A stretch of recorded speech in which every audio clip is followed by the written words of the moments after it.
Good evening, everybody. It's great to see all of the lurkers in the chat. It's quiet out there, quiet as a a dusty night in a low hanging sun, isolated desert, blowing in the. Okay, I'm gonna stop now. All right, we got who do we got in the chat though? We do have some of you popping your heads up. I appreciate that, you little gophers out there, saying hello, letting us know you exist. Ooh, and yeah, all the lurkers there. They're popping in. That's good to see. Good to see everybody. We got Dapple Darling. He says he or she notifications just hit. So could be part of the issue, but it's it's still nice to see a few people checking out the stream, hanging out. We've got, of course, Andrew. Always great to see him, and great to have him joining us for reviews and interviews. Great addition to the channel and a great friend of ours. So thank you for being here, Andrew. We've also got Caro. Great to see you, and really looking forward to talking to you a little bit later about all things Rippaverse and all things YAIRA. So that's coming right up after the review, guys. Stick around for that. Dapple Darling says she came, she saw, she beat everyone up. The summary of YAIRA. Yes, the life story of YAIRA. A woman here to beat things up. Apparently, I haven't read the book. That's a rule on this channel. I do not read the books because I do not wish my questions to be biased in any way whatsoever. I leave all the biases up to the panel, and I have quite the biased panel here. These people have so many biases. How do I undo these biases? What are we going to do with this panel? Let's pacify them. Let's try to bring them to some objectivity and biases. All right, let's bring on this one first. Well-read doesn't know how to read. Yeah, well, I mean, there is that. So you're not supposed to tell anybody, Andrew. It's a backstage secret. Yeah, words can be hard. I agree. They just go right over me, guys. Come on, I'm struggling here. Somebody help me out. All right, I need one of these biased panelists jumping in here because we're talking about YAIRA today. No biases there though. We're going through the Rippaverse universe.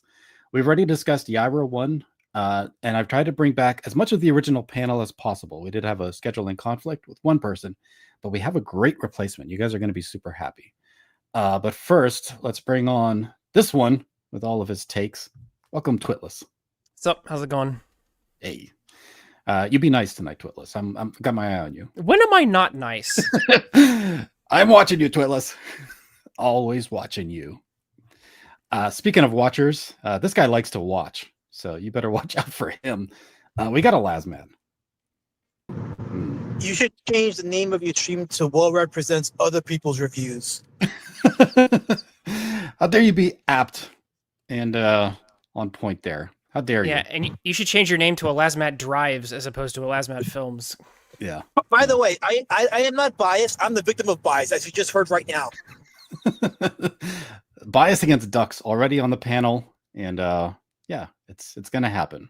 Let's bring on somebody who loathes the ducks. He can't stand them. He sees when he sees a bill cross his path. Everybody, please welcome Daniel P. Yeah, I have no bias against ducks. You don't? Why not?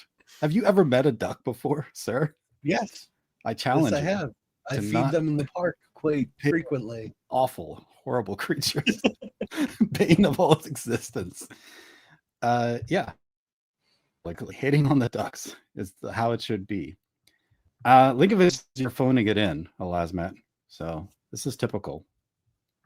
It's about the level of performance I expect from you. Excellent Encino Man reference. I'm an ambassador, so I need to be respectable, Brad. You got to protect me. I'm your panelist tonight. I have to protect you. Yeah, you are under my protection while you were here on the panel. So I will defend such as it is. Don't expect much. But yeah, any opinion stated here, I will be happy to answer for and take all the heat once it comes. And I expect plenty because I always get heat for what you guys say. So I appreciate that. And thank you all for doing that to me. With that out of the way, DuckTales. Yeah, Lasmat, you got to learn how to sing that song. It should be your theme. I know you're Metal speechless. cover. Yeah, so it metal fits cover. the theme. There you go. Yeah, gotta like get the- that metal, but with DuckTales. We got to get the AI on that. A Lasman. Look at that. Genius happening here live on the stream. I don't have to be here, you know. Watch where you're driving, Lasman. Don't crash. All right, let's jump in real quick and talk a little bit about the campaign. So today it's YAIRA 2, as I mentioned, and quite a thorough success, as to be expected from every Rippaverse campaign. 10,800 books sold. So not looking, even though the funding total is still very significant for the indie scene, it's important to keep in mind the amount of books that are selling, because that's the people that are coming back, backing again and again, and committed readers. So that is not too shabby to have that number of copies of YAIRA 2 sold to the Rippaverse fans. So very good, very important, very significant release. It came out just earlier this year, so I think it was in January. We haven't had too much time with it, and YAIRA 3 is already out, so I got to get on that review really soon. Hey, Wackass, good to see you. With that, we could maybe jump real quick and just compare quickly to the YAIRA 1 totals. And there we had 1.5 million in sales, which is like mind-blowing. 11,000 purchasers. So I guess here they're enumerating the number of individuals that bought the book, but on YAIRA 2, it's the number of copies that are sold. So maybe there's a slight drop off on the number of readers that they have. I'm not sure. I'm not quite clear exactly how these numbers are calculated, but the totals seem close to me. And it doesn't seem like a lot of people left for the second issue. To me, I get the impression there was a lot of people coming back. Sure looks that way. Numbers are not Andrew's department. He can't count. I can't read and Andrew can't count. So It's just, it really is. Screens going off like gangbusters. Exactly. Got all the experts here. Numbers in comics have been I think, needlessly complicated mystery for a very long time. You know, like it's hard to know exactly what we're looking at in the mainstream, and so things seem to be becoming more and more opaque as we go, which usually is not an indicator of health, but it's like I said, it's a long running, well-known secret, open secret that just whatever the numbers we have, it always feels like there's more to the story.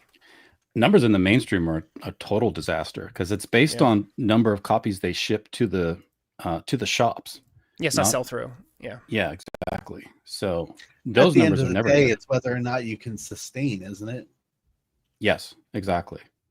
As a guy with a failed comic book, it's whether or not you can sustain.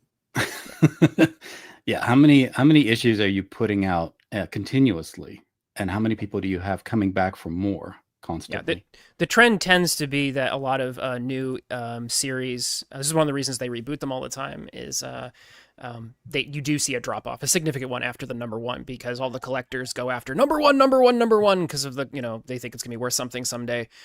So it is a good sign when you can, in today's climate, when you can either hold on to a similar amount or even increase them in some cases. So yeah, but drop off is usually expected of some kind. So it's good to not see a significant drop off. Yes, exactly. That means people are invested in the story. They care about the characters, and they want to see how their arc progresses and how they develop. And then the most important number is the books sold, not how much you made. Because how much you made, it can be fudged based on the price of the books. In some cases, like they'll add tax or shipping, which is, you know, it falsifies the number. But really, the number of books is the greatest metric. Sorry, can you hold on for just 1 second? Twitless, give me a quick summary of YAIRA 2. Oh, we're doing that already? Okay. let me pull it up. Sorry, you caught me off guard. Okay. Sorry, I had a distraction. Yeah, jump into the summary. Sorry. In a world where Atlantis is discovered near Spain, YAIRA is back in action and ready to bring her strength and ice powers to bring this secret to the surface.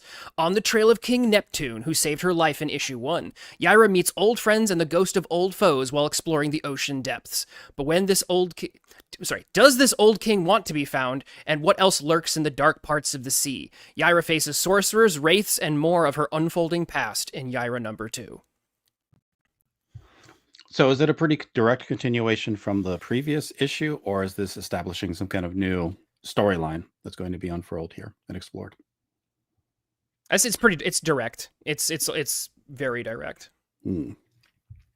It's all the original creators returning as well, so it would make sense. Let's quickly. Yeah, it was only Eric Weathers who didn't return, from what I checked. Yeah, they had a different it was a team of letterers for the last one. It was Eric Weathers and that other studio, and then now it's just that other studio. I think everyone else, it's pretty much the same, obviously apart from adding Caro to the editing staff. Yeah, it's good to see, because when there's creator continuity, then there's also story continuity, rather than having it jump around too much. So it's good to get a few issues out, at least, where things stay on track thematically. So Twitless, how well did things stay on track thematically for YAIRA 2 compared to YAIRA 1? Like theme wise, or like continuity? Like what exactly are you looking for? Take it where you will. Okay, I'm giving you the wheel here. Oh gosh, no, I'm not used to this. People are drinking. So I'd say it sticks pretty close to what the first one is in a lot of ways. It does certain things better than the first one. Unfortunately, because it's doing a few things better, it highlights where the actual level of quality for the overall story is, and it's not where it should be. It is at least a couple of steps below mediocre, in my opinion, and I think it is beneath what other Rippaverse offerings are, which is also very telling as well. I actually it's odd for me to say this, but I actually think that ISOM is stronger than where the YAIRA story is settling. I think there's some very interesting reasons for why this is happening, but it is the story. The pitch of the story is still very interesting, but the delivery and execution leaves a lot to be desired. It is extremely clunky. And I have some very specific examples we can get into, not at the moment. I'd like to hear from the rest of the panel kind of where they're feeling on this. My overall impression here is kind of frustrating. I'm kind of frustrated. This should be better than this, than where we're at, especially for such a flagship property. And some of the decisions being made are just sometimes they're head scratchers, sometimes they're just storytelling disappointments. So I'll leave it there. Let's let Elasmet jump in real quick, since we know he's a little distracted. What's your take there? So actually, okay, so I did have some problems with the story, but I'm going to disagree with Twitless. I thought this was better than the first book, for the simple fact that this had a more focused story. So you actually know what the goal, what is YAIRA's plan, what is her mission in the story, and everything is attesting to that. So I was able to follow along easily.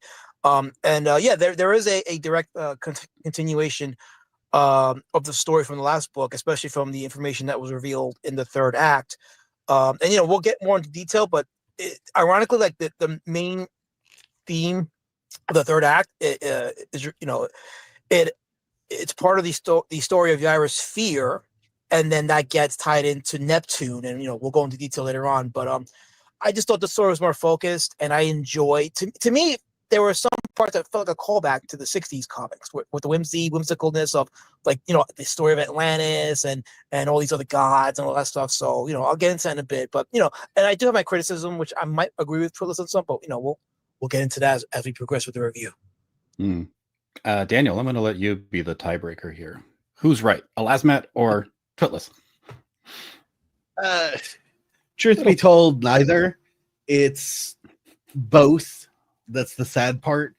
in my opinion, as much as I love the Soskas. They're wonderful people. I've had them on with Royce from A Drink with Crazy. We talked a lot. They're fantastic, but it's a frenetic story. It's all over the place. And with the introduction of the nightmare scenarios, it's hard to tell what is going to be actual information that's part of the plot or just hallucination ending in no spoilers. You read the end and you'll understand. But the lead up there, when I read comics that do a descent into madness, it's done in a specific way that makes the reader able to follow the journey of that madness.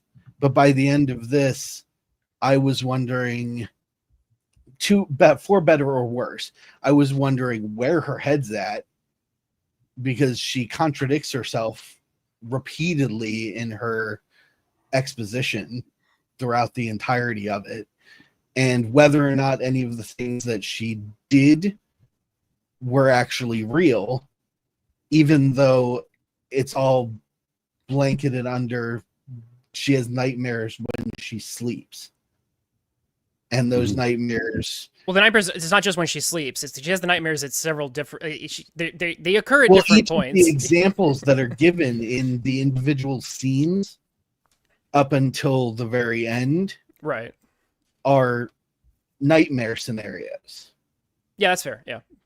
So you don't get any waking stuff until the very end of the tale, at least in this particular issue. So it makes you question all of the previous information. And that may be intentional, but it doesn't deliver well.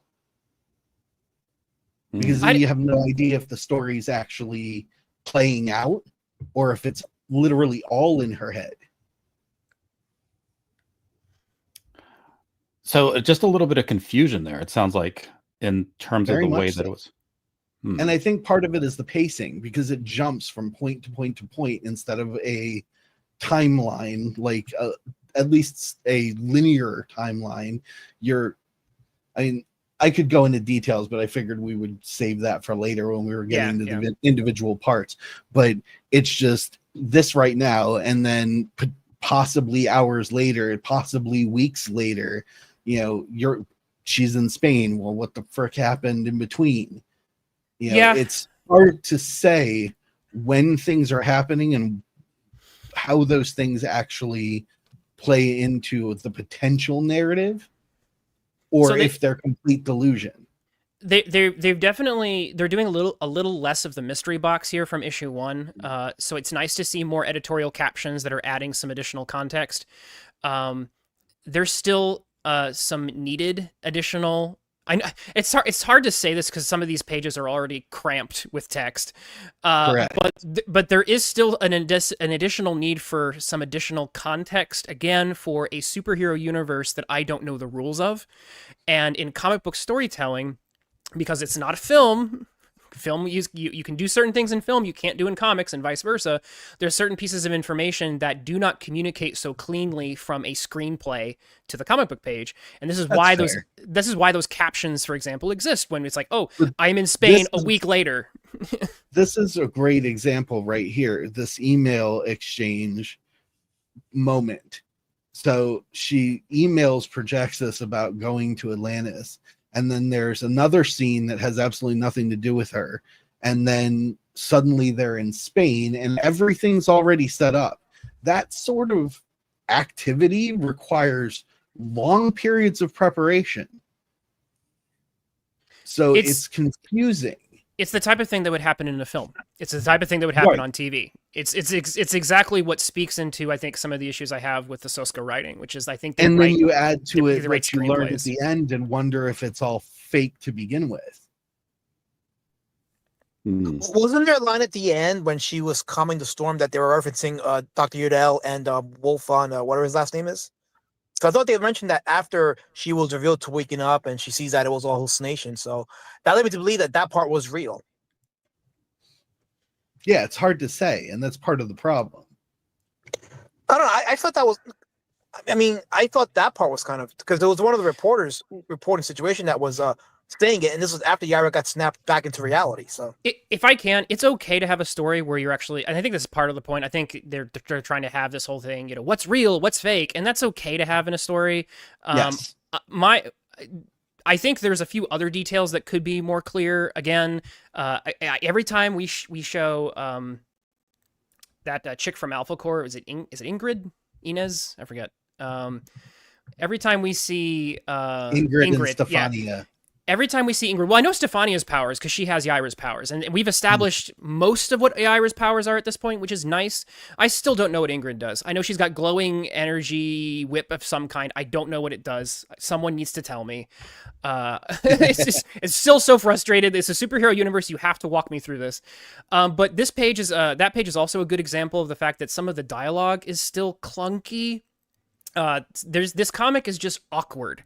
It's awkward in its visual storytelling. I've got some examples I definitely want to go into, but on this page, there's a line that Brian Solari says, and it's meant to sound really profound, but when you read it and kind of say it, it just sounds, just needed another pass. It just needed another. Yeah, yeah, exactly. So without even saying it, you knew what line I was talking about because it's clunky as hell. So there's just it's clunk, and that's the thing. My overall impression of the story is that this needed to be the Ferrari of the Rippaverse, but it's a bit of a clunker, and it needs to be tuned up in the shop way better than what it's at, because this is one of the I would say this is more of a flagship title than Isom in many ways because of the statues that they're selling and the animations and the live action. Like, it really feels like that YAIRA is meant to be carrying a chunk of the Rippaverse here. And so it shouldn't be this clunky. The experience of reading the comic in the scenes that we read them should not be like, you know, the car starting and not turning over quite the way it is. Well, so now I have a question, because this is one of the first times we've had a comic that we are able to review in an indie release setting that is coming out so soon after the previous issue. And it sounds like they did change a bit of a direction in terms of the writing approach that they took. You said that there's continuity in terms of the themes and storylines established, but they're telling a different kind of story. Is there a bit of a rush to maybe try to envision it in a different way, take it in a bit of a different direction, but failing on the execution because of maybe the way that the time frames are structured? Elasmat, why don't you chime in, since you're... Okay, so to me, it made sense to see somewhat of a tonal shift in, specifically with the YAIRA's character. Like in most of the first book, she was, very hard and protected because she was hiding her fears after what she went through. But here you see her; she's more open. You see more vulnerability with her, and I thought that was refreshing because it seemed like from the events of the first book, she kind of was able to now be a bit more freer emotionally because she's come to grips with her fears. But then, of course, those nightmares come into play. So, to me, it was a natural progression, because if you're seeing the same character from the first book, it's like, well, I've been here before, so what am I learning more about YAIRA? I feel like I learned more about her in this book as a character, but it does go into one of the problems that I have, which is, what exactly got resolved with her towards the end of the book, and not to spoil it, but, do you want me to go into spoilers, or do you want me to just wait?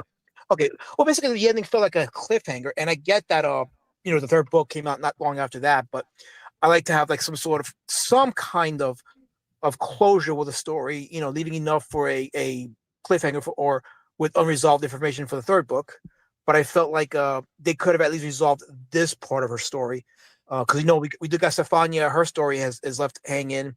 There's more information about Neptune that we probably will learn about in the third book and all that stuff. So, this actually doesn't bother me that much, but I do want to point out that YAIRA, it still seems like they're figuring out who YAIRA is and her personality, because some of the early portrayals, she's like the stone cold ice queen who's like, that was meant to be a death blow. Like, she like tries to kill Stefania by her own admission. I tried to punch you so hard that like I was going to, smash your head in.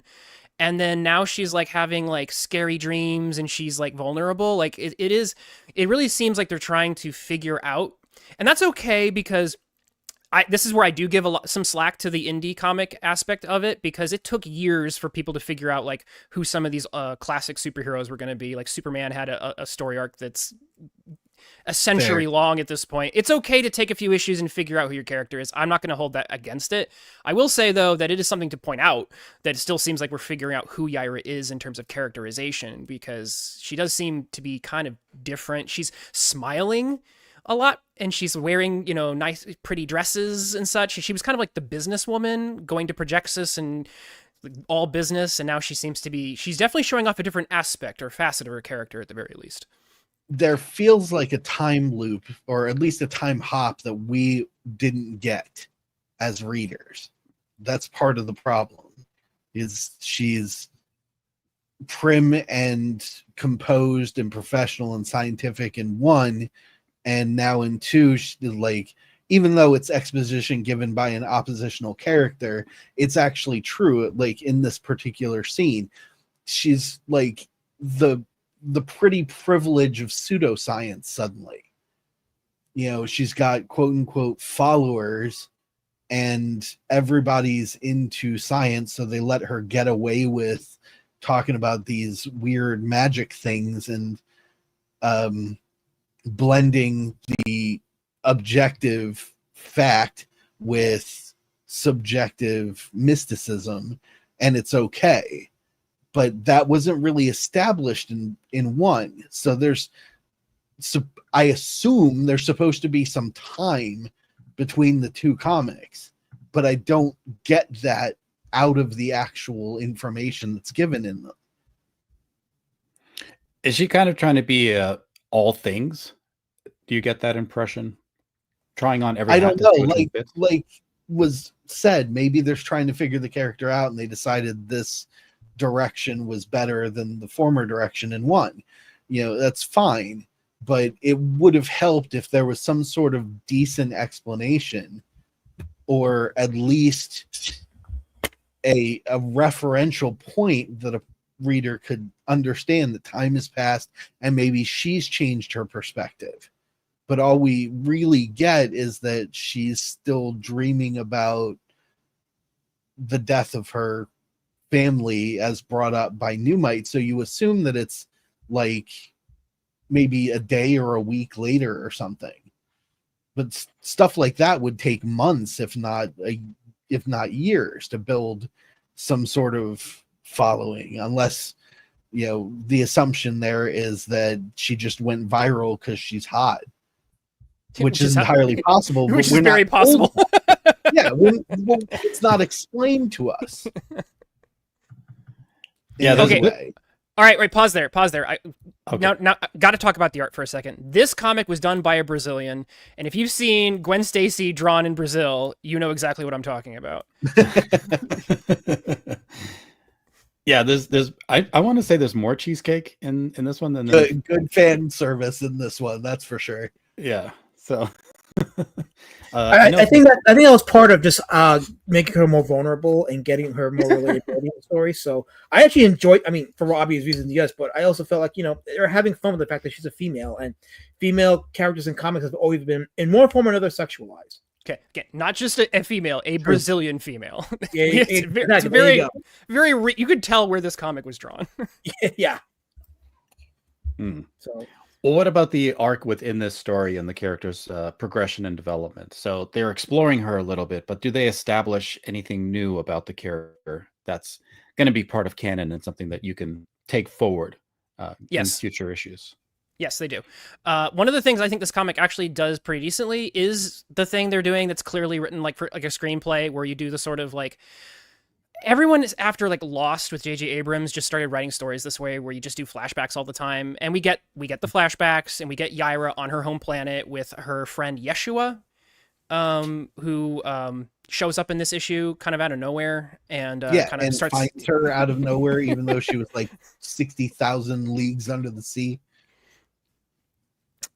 So, I mean, I wasn't saying anything bad. I just said you can tell it's Brazilian. That's all I was saying. Yeah. I was just saying. I, If you I, see, I enjoyed how she was drawn. I think Agreed. it's She's refreshing. drawn very well, and It's refreshing, this yeah. particular scene, the underwater effects are fantastic. Yes, I thought that shot, and another shot where she was standing, like, looking at the skyline at night. I thought that was beautifully drawn. Mm-hmm. Sorry, go ahead to it, Liz. So the character's arc that's established in this issue. so you get to see how she's always been a rebel, but Yeshua she left him behind, and so there's kind of like a tearful parting there before she came to Earth. So you get more fleshed out about her when she's younger, and then they're teasing more of her connection to this King Neptune character, who I think also may be from her planet. So there's clearly some other. It's meant to be the unfolding. was that the gods were aliens from another planet, apparently, including her. Yeah, it's not. I don't know if all of them are, but like clearly, like those are, and or some of them are. So that's clearly part of some of that interpretation of where we're going with it. But the confusing part for me with sorry to interrupt, just the confusing part for me with Yeshua is that she, in the beginning, she sort of glosses over it a little bit in her mental exposition as she's wandering around, but that she just realized with the three from the first one that they still exist and they're out there, and she doesn't know where they are, which I don't quite understand. And then Yeshua appears on the beach and she's happy to see them, which is fine, but there's no like, how did you get here? Like, why are you here? There's just, oh, I'm so happy and you're here. And then they kind of flirt a little bit, and as she changes clothes, and then it moves right onto the submersible. So I got, again, confused. Well, so where does the character then leave off? If there's so many confusing elements, it leaves off with YAIRA being confused. That's actually a plot point.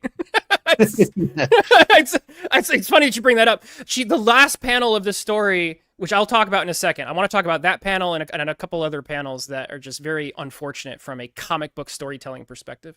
But the final panel is YAIRA just swinging at nothing, and then it's saying next time YAIRA is, something happens, and so she's swinging at nothing because she's hallucinating. This is part of the page you have pulled up. This is part of her hallucination, and someone is clearly messing with her head. And as they're messing with her head, she's using her powers, and as she uses her powers, she's actually wreaking havoc on the local environment. And the last issue, she was fighting those three villains from her home planet who were there to exact justice on her. And she defeated them by setting off a volcano in Iceland. But people didn't see her fighting the villains. They just associated YAIRA with a volcanic eruption. So there's clearly a long game being played here with YAIRA's reputation in particular being played at like she is much more of a villain. And then you have that juxtaposed with Stefiana, who thinks that YAIRA killed her mother. Stefiana ends this issue by going, I'm just going to kill this girl. And so the setup here is going to be clearly that Stefiana is going to have a murderous rage to try and kill her ancestor, and YAIRA is going to have to try and fight against this basically reputational damage, as that's, she's not intentionally causing this havoc. Someone is using her. So that's kind of the general thrust of where things are headed, while at the same time fleshing out her overall, backstory with her home planet. And that's what I was talking about before. With the way that the book ends, you're left to wonder if anything that happened beforehand is even real. Well, so where's the big failing? With the exception of the fact that Stefania saw it on the news that YAIRA was going nuts and went after her. That's the only part that actually feels concrete. Why is it that Daniel is the only one pronouncing Stefania's name right? What's wrong with the rest of you people? I haven't even said her name. I'm still blaming you, Rowan. I mean, do all of you agree with the confusion that Daniel is pointing out in terms of the structure? I mean, there here? is a level of confusion. I agree with that, but to me, like that line that the reporter threw in at the end with Dr. Yodel and Wolfgang, whatever his name is, in the sub that was kinsman to YAIRA. To me, that indicates that part was real. That part was real. So, but yeah, I mean, I can see where the confusion is, and I think a couple pages more added would have helped clarify more things up. I think we're gonna get. Yeah, I think we're gonna get the. I'm not really bothered by the confusion aspect of it, because I'm pretty sure that by issue 3 we'll have the information we need to make those calls. In particular doesn't bother me. The things that bother me is that reading the comic which is what your experience of reading a comic is clunky and awkward and visually not nearly as stimulating as it should be. If you want to take a look at page 6 of your PDF there, I want to highlight a very specific example that shows how the artist and writer and artist are not on the same page. If you want to scroll to the bottom there, this whole page on the left, the verso side, this is the lead up to them displaying Atlantis to the world. We've discovered Atlantis. This is supposed to be an earth-shattering moment, and it should be presented right to the public as this sort of earth-shattering moment. And most storytelling logic, including filmic cinema, would have this be its own splash leading up to this amazing moment, this reveal of Atlantis. It just kind of gets tucked away on the bottom left-hand corner, and Atlantis is discovered, and then she's just talking again. And this moment, Atlantis being presented to the planet, is just such a nothing burger from a comic book storytelling perspective. And I'm just scratching my head as to like, why is this not happening in a comic book way? Why is this not like, we've discovered Atlantis, and there should be like a fanfare. It's basically disguised. I'm completely bowled over by the lack of basic comic book storytelling in just this scene. And by the way, this happens at the very end of the comic as well. The final, typically, this is another thing that shocks me. If we go around the panel, if we just poll chat and I say, hey, what kind of shot would you end a comic on? And most people would typically say either a splash page, which is kind of been a typical way of ending comics for years, or they'd say like a very specific splash image or an ending image, like the end of the comic is meant to stand out in some way and link you, especially in serialized fiction, to link you to the next issue. It's the smallest panel. The last panel of the story is the smallest panel, and YAIRA is even smaller in that panel, and she's just kind of punching at nothing. And they like, tune in next time, kids. And it's just, again, you feel nothing, and it's just like these are mistakes that not even a Lazmat would make. So I'm just like, I'm just scratching my head. Lazmat, are you going to stand for that? I'll take any compliment as they come. So that's getting stamped in the book. You should read more Twitless comics so that you can retort. I hate you too already. I'm just saying, it's just like, this is bizarre. And so what it tells me is that the writer of the comic and the artist of the comic are not communicating. This is not, because some people have been saying, and I'm actually going to be nicer to the editors here, because a lot of people are like, oh, editors, these comics need editors. I don't think you need to throw more editors at the problem. This is an issue where, like, I think this is because you have an artist from Brazil who maybe doesn't speak English, and you got the Soskas maybe writing a script that's being passed on to her. I don't know exactly what's going on, but like, are the writer and artist in the same room or in the same call ever talking about this story and saying, ooh, this is a moment that we really need to sell, so that moment on that page should be big? Like, it doesn't feel like that aspect is happening. And so the story is pictures that are told in a sequence, but the impact of that sequence just isn't happening the way it would happen even in many indie comics. It's like I said, it's bizarre and clunky. It's just clunky as heck. And it shouldn't be this clunky. A standard interaction for a writer and artist? Because I hear a lot of stories where the script just gets passed off to the artist and then they never speak again until, the comic is released. So I'm not sure if it's usual for them to have a regular back and forth. What do you guys think?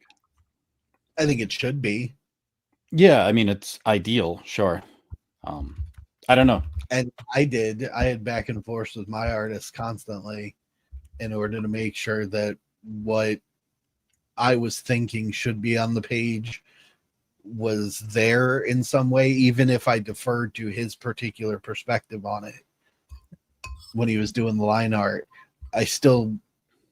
We were constantly in contact over the months that it took him to generate each issue, because to my mind the imagery needs to match the story. Yeah, there's some decorum. Matt, what are you doing? Was that a hot mic moment? Yes. Yeah, that was definitely a hot Equip mic it. moment. There you go. You killed us. Lasmat, when you're writing and drawing your comics, do you talk to yourself to make sure that both of you are on the same page? I dance with myself. Yeah. I'm skeptical. I think you should argue with yourself at that I'm point. embarrassed to bring Carol on after this. Like, Lasmat, you just totally soiled the. Yeah, you salted the earth. I will bring it full circle. That was how I treated this book. It fulfilled me. It fulfilled you. Yes. Goodness. How do we recover? I don't Lasmat, know. say something nice. What did you like about the book? Well, like I said, to me, it brought me back to, I don't know if that was the intention, but it brought me back to the 60s style of storytelling and comics where it was all whimsical and whimsy, with the Atlantis connection and Neptune and all that stuff. So it brought me back to that, and that's what I enjoyed about it. And like I said, it was more focused in the first book, problems aside. So even the Atlantis thing is clunky because he discovers the Neptune's wife, who's been made immortal through some very nefarious means. That part was actually cool because of like the drama between the drama between Neptune and his wife is interesting, and their progeny. That's all kind of that's some rich storytelling things to dive into, like their dynamic. But she's supposed. But again, is that even real? Let's assume that it is. But assuming that it is, it's interesting. And I don't think you'd get that many details if it was just all going to be fake. I think those details with Neptune, I think, are going to play out at least in an interesting way. But the fact that like she follows him into the kelp and then immediately is assaulted by nightmares, and it transitions directly into her coming out of the water and all of that. So the problem there is, can you actually believe that what she quote unquote witnessed in the Neptune sequence is even real? I just chalk that up to just clunky storytelling again. I think some of that is just, again, it's just like, a coincidence that was clunkily delivered. But when they show the Queen of Atlantis, they artistically portray her as behind bars.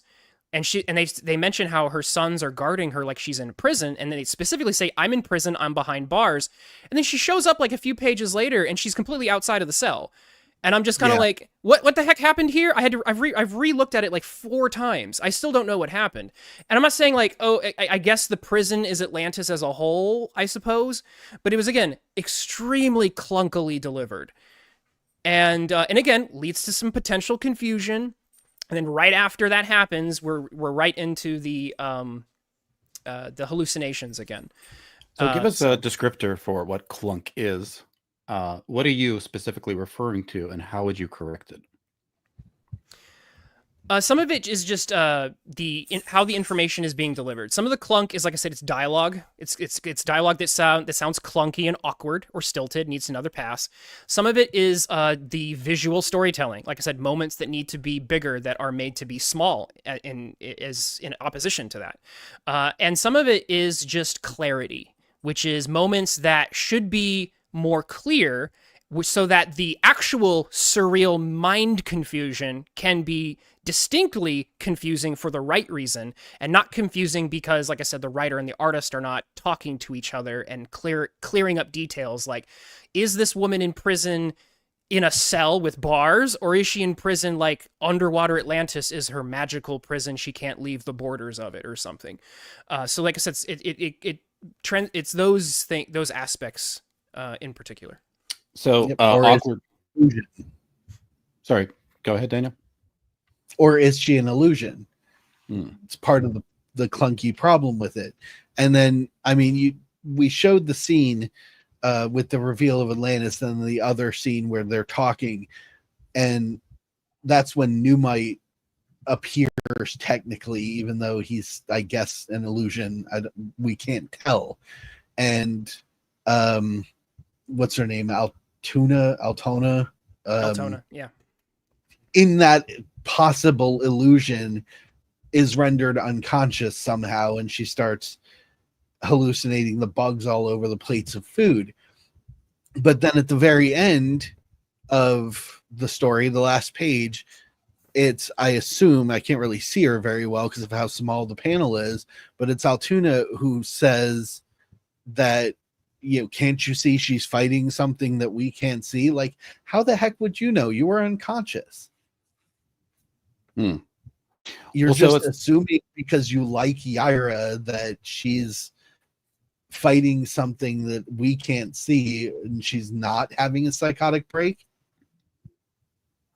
It sounds like areas it's rough around the edges that needed refinement, essentially. Like, it's not an imperfect, a wholly imperfect work. It's don't get me wrong. I imperfect. think the art is phenomenal, and for the most part, the submersible, the difference in the submersible landing in Atlantis versus her swimming into Atlantis was so stark that I was like, did Atlantis somehow come out of the water? Because I don't see any water effects here. But other than that, I think the art is fantastic. It's just the story, it jumps around and you can't get your bearings as a reader.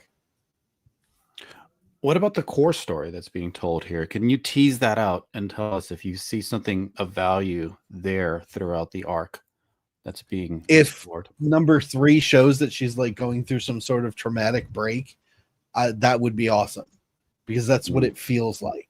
It doesn't feel like anybody's messing with her. It feels like she's lost her darn mind. I think it's specifically the widowhood, because again, she's having nightmares about the family she's lost. But then when she sees Neptune, and Neptune traps his wife because he's afraid to lose her, but in doing so makes her a slave that grows to resent him. Like, to me, that was like, oh wow, they're really going into the whole widowhood thing. And I think deep in YAIRA's subconscious, that's what's plaguing her. Yeah, so that would be, if that plays out in the 3rd issue, that would justify all of this. But as of right now, I don't know. And all it feels like is really vague storytelling. Yeah, it's she thinks it's Magus, and then she instantly switches without giving us a reason why, as to she thinks that it's someone else messing with her. Right. So I think it's either Magus messing with her or it's someone else, but it's very clear that someone is pulling at her strings to make her look bad. So I don't think it's not just her having a psychotic break or anything. I think that's part of her overall arc with grief is definitely a thing. Someone is playing mind games with her. That's clearly a thing. So I don't know if it's going to be a character from issue 1 or if we're going to be introduced to a new character. I have no guess on that. But if the grief was really affecting her that bad, and for example, I'll use the Tony Stark alcoholism arc as an example. If the grief was really messing with her that bad, her general behavior would have been different. But her general behavior is pretty static. She's boss and she doesn't take crap, and nothing of that changes in any fundamental way in this book. So it sounds like at least the core storyline is captivating and something that you would like to see explored in the 3rd issue. Yeah, I want to know what exactly is going on, sure. But right now I'm like, the question that I have is it worth it to even get the 3rd book? Because if it's not going to make sense, like this one doesn't make sense, I'm not going to get the answer I'm looking for. Well, I'm definitely going to have to bring you back for the 3rd review then, Daniel. So can't leave that part of your life, unresolved. What happened in YAIRA 3. Appreciate it. That sort of thing drives me crazy as an editor and writer myself. Sure. It's important. I love the idea of this making me want to find out what happens in the 3rd book, but I think the way of going about it was wrong. That's probably the brass tacks of my evaluation of it. Final thoughts, guys. Elasman, let's start with you. Like I said, like problems aside, and I can see like the criticism about it, some parts being confusing, but it was fun reading. This is actually one of the most fun books I've read in this space in a while.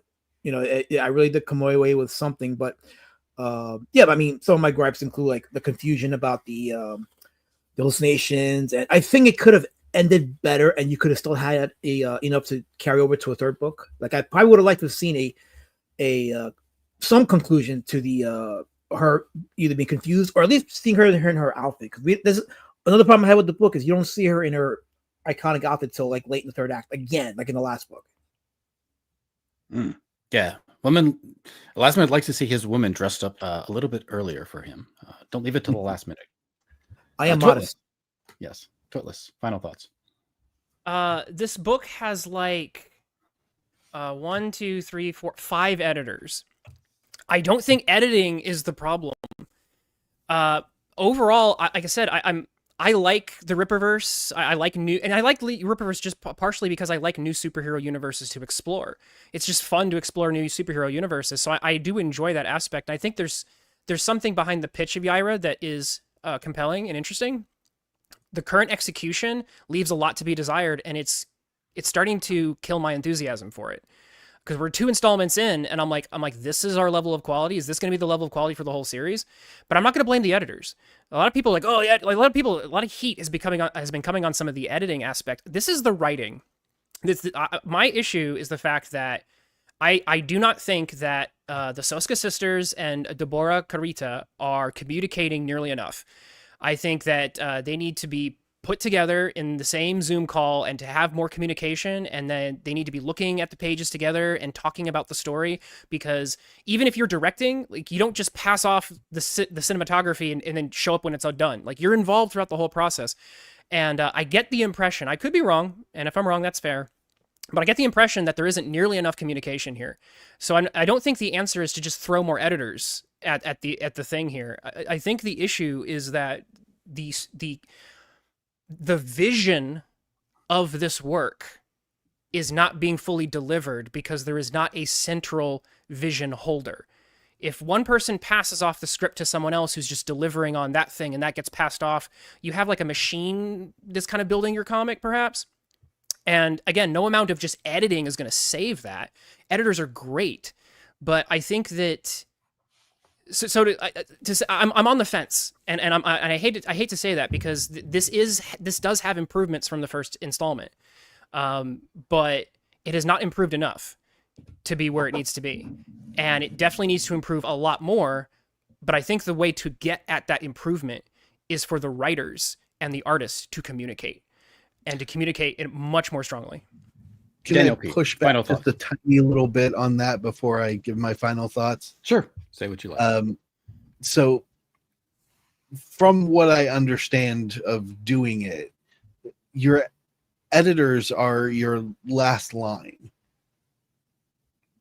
So the writers, they write the story, yes, but there should be drafting involved, and that's where the editors come into play.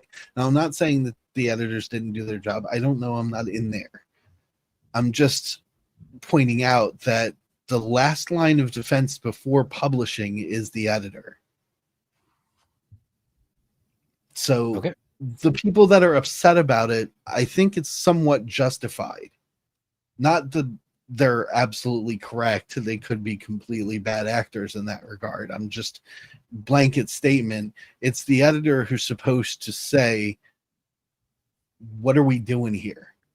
Yeah, but And no amount of editing can truly save a script if it's that deeply flawed. You know what I mean? Like, so my issue is, but it should have been kicked back by the editor. All right, let's That's the get the thing. final thoughts. okay. Daniel. Yeah, so as far as my personal final thoughts, I love the art. I really do. I think Debora CARITA did a fantastic job. I'm not a huge fan of the story as it's playing out, as obvious, but on the whole, it's a decent comic.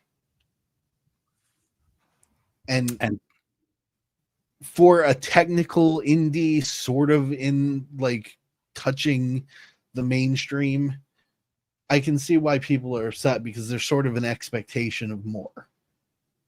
But at the end of the day, it's still, for all intents and purposes, an indie production.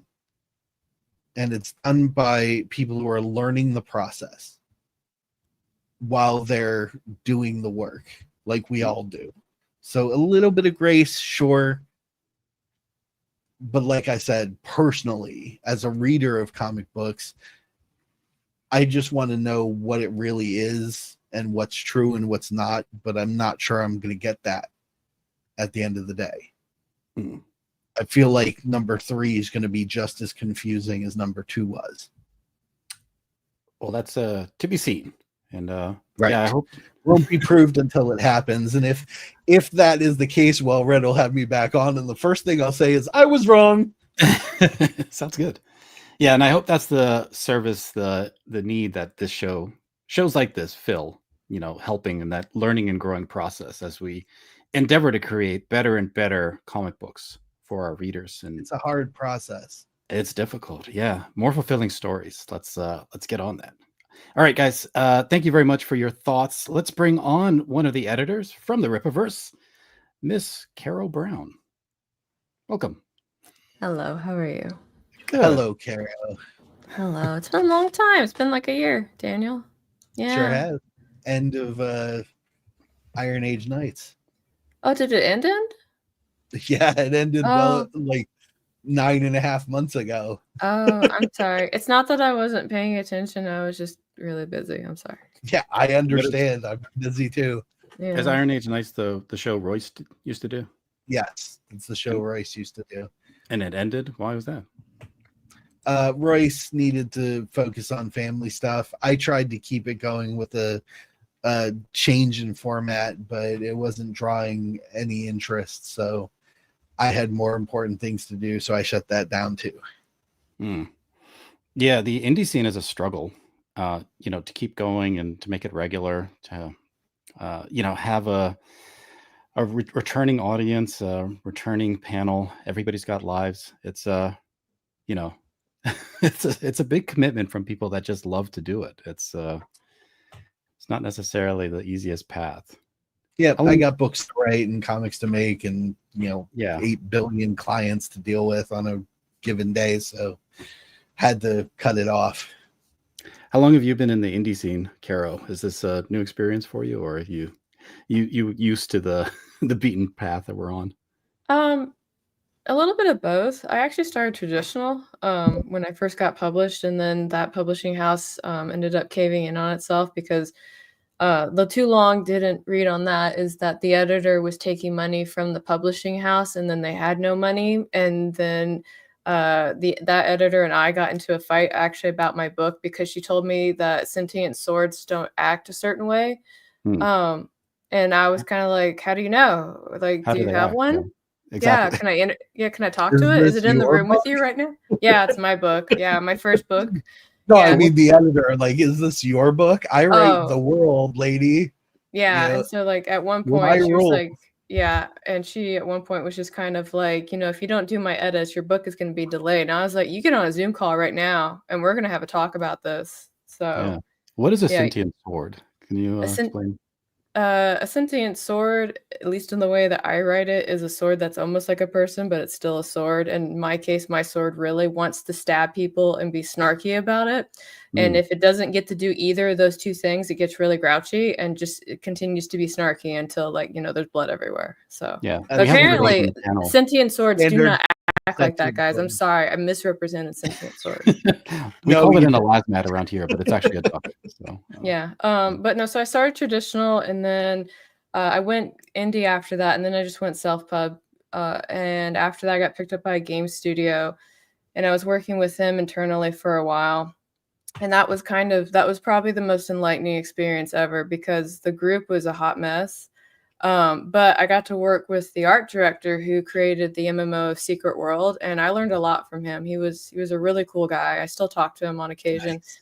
And actually you guys were talking about flashbacks earlier. The very first thing that he taught me when I came to work from him is that we don't do flashbacks here. And I was like, we don't? And he was like, no flashbacks. And I was like, It's like, but I see it used as a storytelling tool all the time. He's like, no flashbacks. You do one flashback, I'm gonna fucking fire you. And I was like, okay. Yeah. I will do no flashbacks. Boy. Yeah. So Attaboy, but I don't know. I've seen some places that do flashbacks, and it's like when they work it, it's like really artistic. It was like it's like a comic I was reading. I think it's called Tears on a Withered Flower recently on Webtoons. Yeah. And it's got flashbacks in there. And normally I would also make frowny faces at flashbacks, but it's like the way that they've like artistically woven it into the narrative. I'm like, I'm not mad at it. And I almost want to send it to other people and be like, if you do a flashback, do it like this. So but yeah. Do it right. Yeah, I don't know. I enjoy flashback storytelling. Like, I'm trying to think of a good movie that I watched where it was used appropriately. You guys remember Berserk? The whole thing of Berserk is just nothing but a giant flashback after episode 2. Right. Yeah. It's just all flashback. To a Yeah. point, yeah. The whole So is what is it? Invasion of the Body Snatchers. I think that was mostly flashbacks too. Hmm. Yeah. So It's weird that is it because it was gaming? Maybe that's why they didn't like flashbacks. no, he just hates flashbacks. That was like his personal preference. He and I also got into a fight about if you write a book, if it should be in third or first person. And he was like, amateurs only write in first person. I was like, I'm an amateur because I always write first Fighting person. words. Yeah. But I had to end up showing him like some works like Jim Butcher's work, the Harry Dresden Files. That's all done in first person as you follow Harry around. And I think there's another one, One Foot in the Grave. That's a romance novel by Ginny Frost. That's also done in first person. And then he and I got really into like the psychology of the difference between first and third person and like how one sucks you in more and the other one doesn't and all this other stuff. And he was like, no, good writing will always do it. Anyway, we fight a lot about writing craft. I'm just letting you know. So. Well, and now you're at the RIPPAVERSE. How does it compare to some of your earlier work environments? Oh man, let me tell you, I learned to pivot real fast. Yeah. Hit the ground running. I always tell folks it's like you work with like a couple different people. Like you work with A-type personalities, you work with like, hyper-vigilant entrepreneurs, and then you work for YouTubers. And YouTubers are so interesting to work with. Like I almost want to make a study on it because this has been like a consistent trend I've had with YouTubers. But it's like because they're so reactive to what the market wants. Like they've really got like their thumb on the pulse that way. Is that while you're working and wrapping up project A, they're like, okay, so we're gonna go ahead and start project C. It's like, but we haven't even finished A and we still have B. Like we talked about B. It's like, no, we're gonna do C right now. It's like, okay, guys, we're gonna do C. Put that one over there. So yeah. I didn't even know because I've been, I don't know, kind of around this scene for like 7 years, and the YouTube scene, it seems really, I don't know, insane to me. And I guess like trying to run a business through that must be just as like a manifestation of it in the workplace. It was so interesting because like the way Eric does business, I'll say it that way, business as he says it. It's very, it's not traditional, right? And I've always told folks this, but because Eric doesn't follow the rules so much, he like breaks them and doesn't care. And people come out of everywhere to be like, that's not how we do it. And he was like, well, it's how I'm going to do it. And in a lot of cases, it actually works really, really well for us. And then people are kind of like, well, tell us like how that worked for you. I was like, oh no, you just told me it wouldn't work. So like, don't come running to me after it succeeds and ask me for my tips and tricks. Like that's not a thing. Mm-hmm. But yeah, he does a lot of things where it's like, okay, I'm thinking about doing this. Like, okay, that makes me really nervous, but if that's what you're going to do, I'll support you. Let's go. So like the day he talked about launching RIPPAVERSE, he's like, yeah, I'm thinking about doing this RIPPAVERSE thing. I was like, are you really? And he was like, yeah. And then like 2 weeks later, we launched it. And I was like, oh. Wow. 2 weeks. That's impressive turnaround. Yeah. So what's the overall vision? For Eric. What's the overall vision you think like that's driving, the direction that he's going in when he wants to try one aspect or another aspect, he's experimenting. Like what is the one cohesive thing that you can see in terms of the direction the company's going? Legacy. He every time he does something, he wants to do it with the intention that that's gonna keep lasting. Like there's some things that we used to do that we chucked because they're not working for us. And it's interesting because some of them work for other companies, but like in our market, guys don't respond to it. So we just, at the end of the day, if we put out something and you guys come back to us and say, no, we don't like it, this doesn't work, and you give us why, we're like, okay, cool, throw it away. We're never doing that again. Where some places are kind of like, no, you guys just don't understand. Let's give it another go. Let's spend like $10,000 more on trying this. And we're like, nah, let's just skip the hard part and just go to the part that works. Let's just do that. But Legacy, I would say he's definitely trying to build up, and he wants to. I don't want to say the word expand. I feel like that's very limiting. I think he wants to prove that it can be done. And the weird gatekeeping that happens in the community, he just wants to smash all those walls. That's part of why he made Ripasend, because of all the problems and the gatekeepings that happen in traditional indie spaces. Like, we were like, let's just take some of that away for you, so that way you can focus on creating and producing a product. So are you saying like there's a ladder there for smaller creators essentially, and that allows them to focus on making those products? Yeah, I mean, Daniel can speak to this. Daniel made a comic, and he ran into all the fun stuff of like having to print it and then ship it and deal with all the joys of figuring that out. And failing miserably. Oh,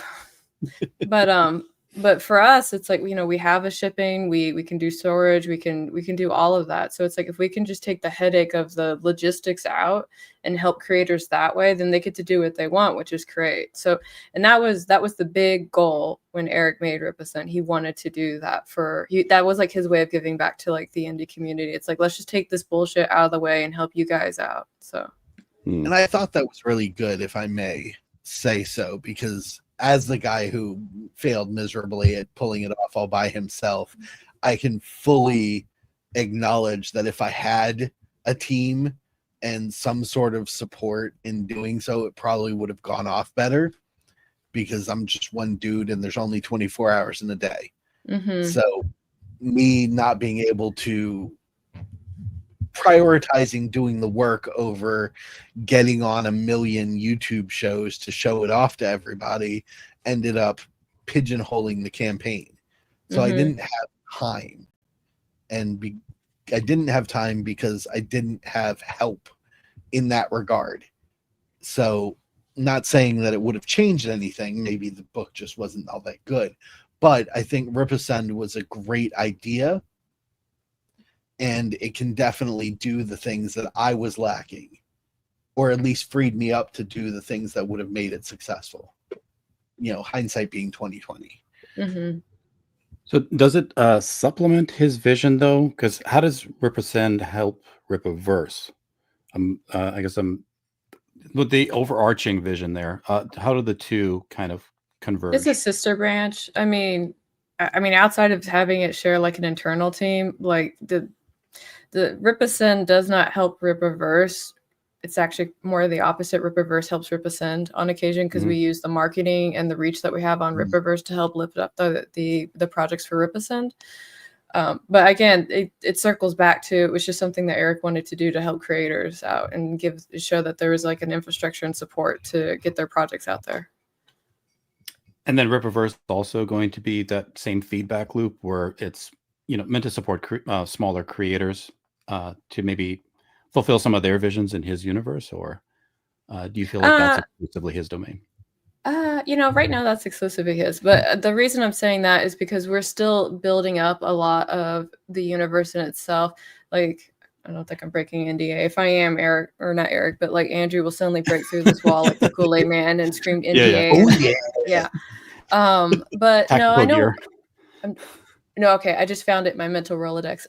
So Eric has talked about this on the stream, but one of the things that Eric wants to focus on is because one of the things that happens in like the big two, for example, is we got big crossovers and, big names showing up in other people's stories and stuff like that.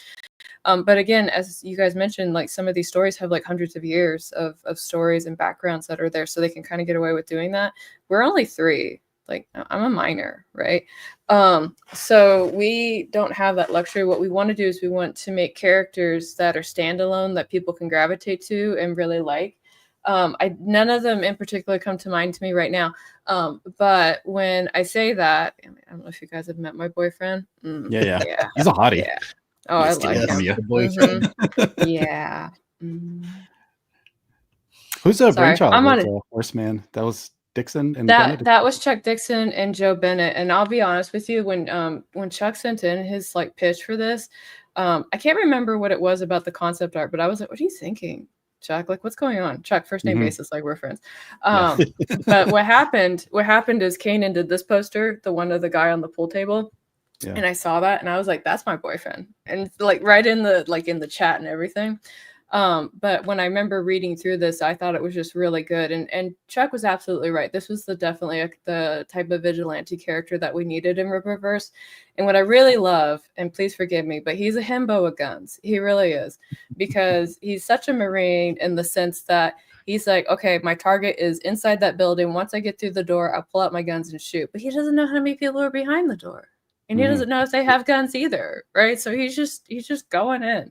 But he still makes it work because, you know, he's got the power of gun. It's really effective, guys. Was that the first time that himbo got said on a well-read stream? I think that might be a first. Oh, is it? Yeah. So you've made well-read reviews history. Oh, yeah. Gonna have to mark the occasion.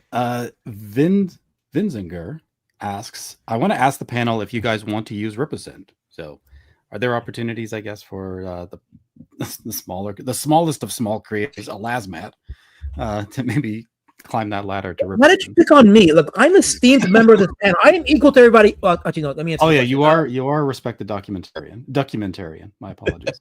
Yes. And the answer to the question is, it's on my budget right now, I think. So it is definitely a good option for people that can do it. But for now, I have to rely on crowdfunding. Andrew calling you out from the chat. He clearly knows you're a fan of Horseman. Oh, have you seen Horseman, guys? Have you seen him? This is him. He's beautiful. She literally called him boyfriend. It's my boyfriend. Oh, I like him so much. We reviewed the first issue. You said that you couldn't afford it. We don't charge. I think that's a weird misconception. We don't. There's no fees from us. Next book of Road Warrior Drake is going to be through Rippasend. You heard it here first. The omnibus. Yeah. Well, and so what about for Rippaverse proper then? Like you mentioned legacy being a huge driver for Eric. How does he establish that if he's, I guess, pivoting as often as you mentioned? Like, is there a plan there to also keep up with the FOMO and, you know, the trends of YouTube while still ensuring legacy is adhered to and respected?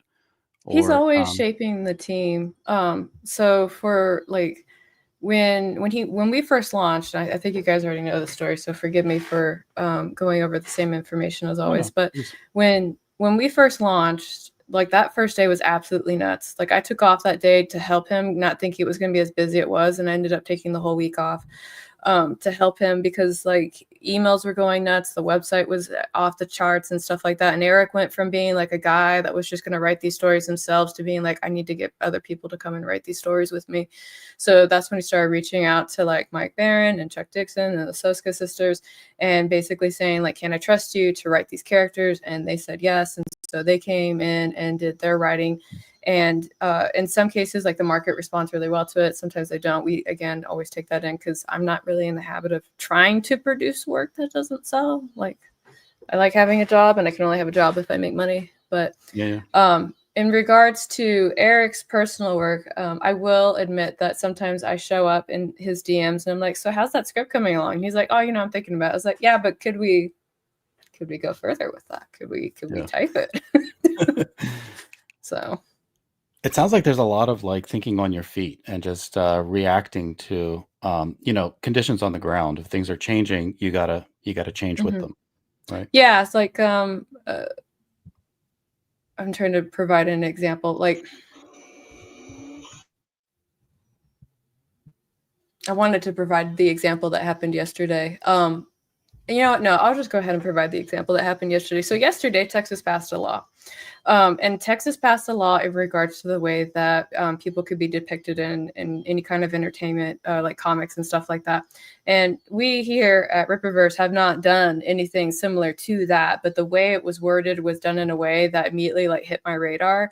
And so I went to the whole team and I basically said like, hey, going forward, none of this can be titillating. Like this can't happen. And I need like, you know, age bracket has now gone up on these things. And that also means that when writers, like I actually had to kick back a script today because even though it was like in one panel of the comic, it still fell in that category. And I told him, it's like, look, I gotta change the age of this character because of Texas law right now. And they were like, that's cool. So there's a lot of thinking that happens like that, and sometimes it has to do with like market response too.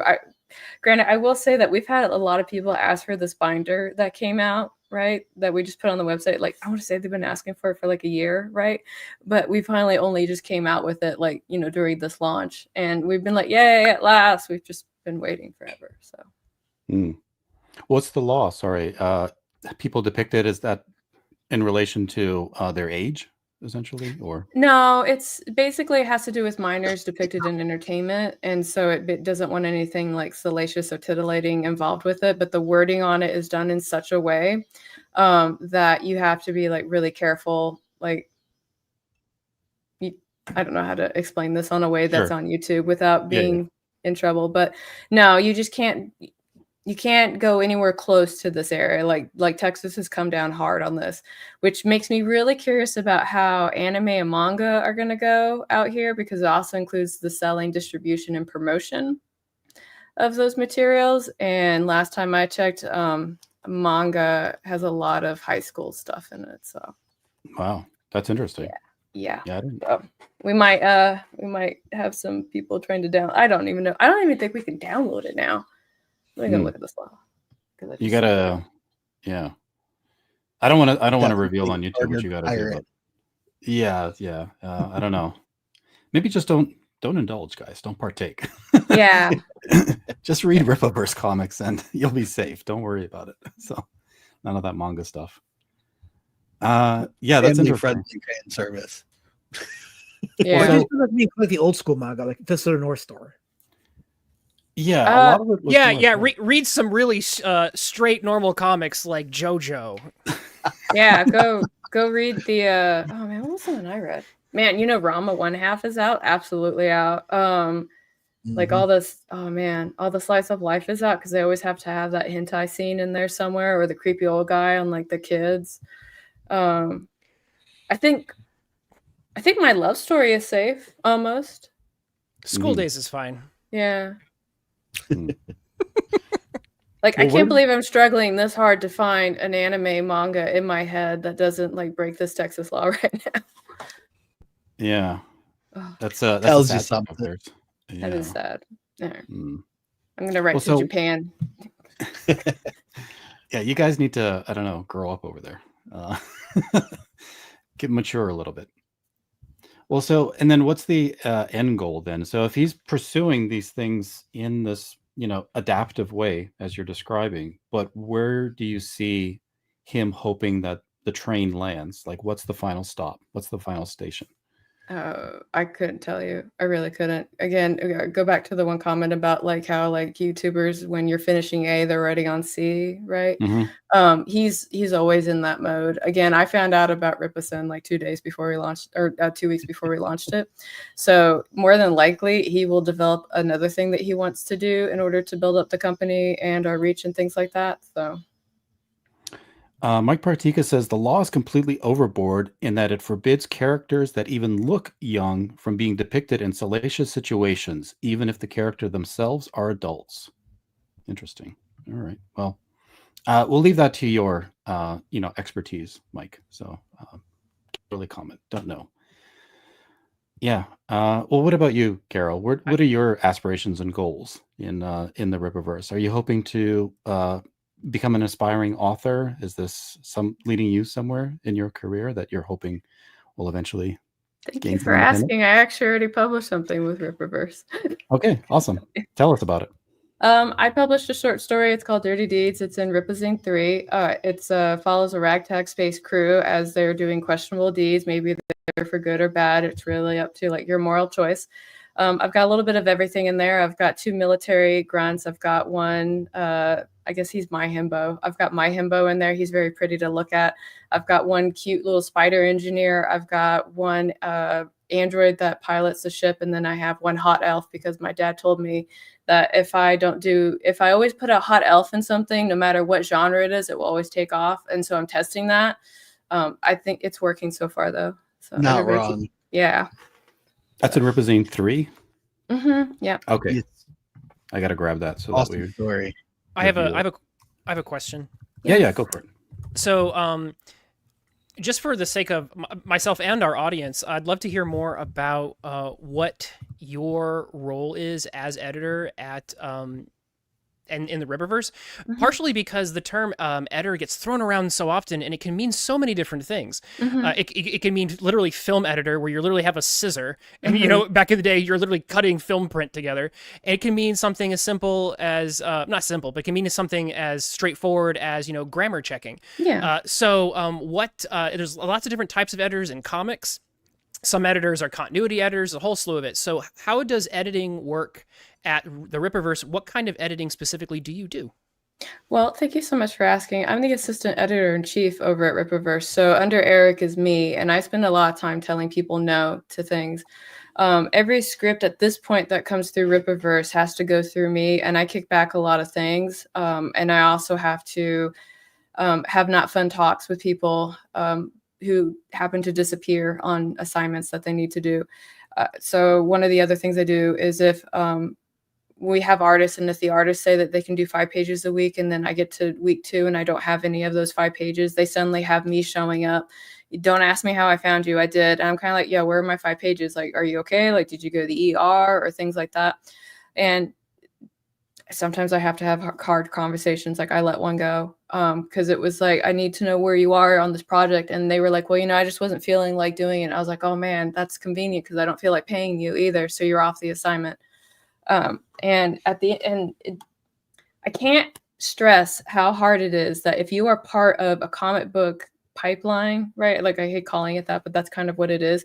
You have to do your part, because if you are the illustrator and the inker and you disappear, then my colorist doesn't have work. And then they're sitting there trying to figure out what to do because they have to pay their bills too. So this isn't really like me trying to like come down hard on people and be like, yo, like, you know, I'm not trying to be mean, but like Bob over there's got to pay his bills and you're holding him up. So like, what do you got for me?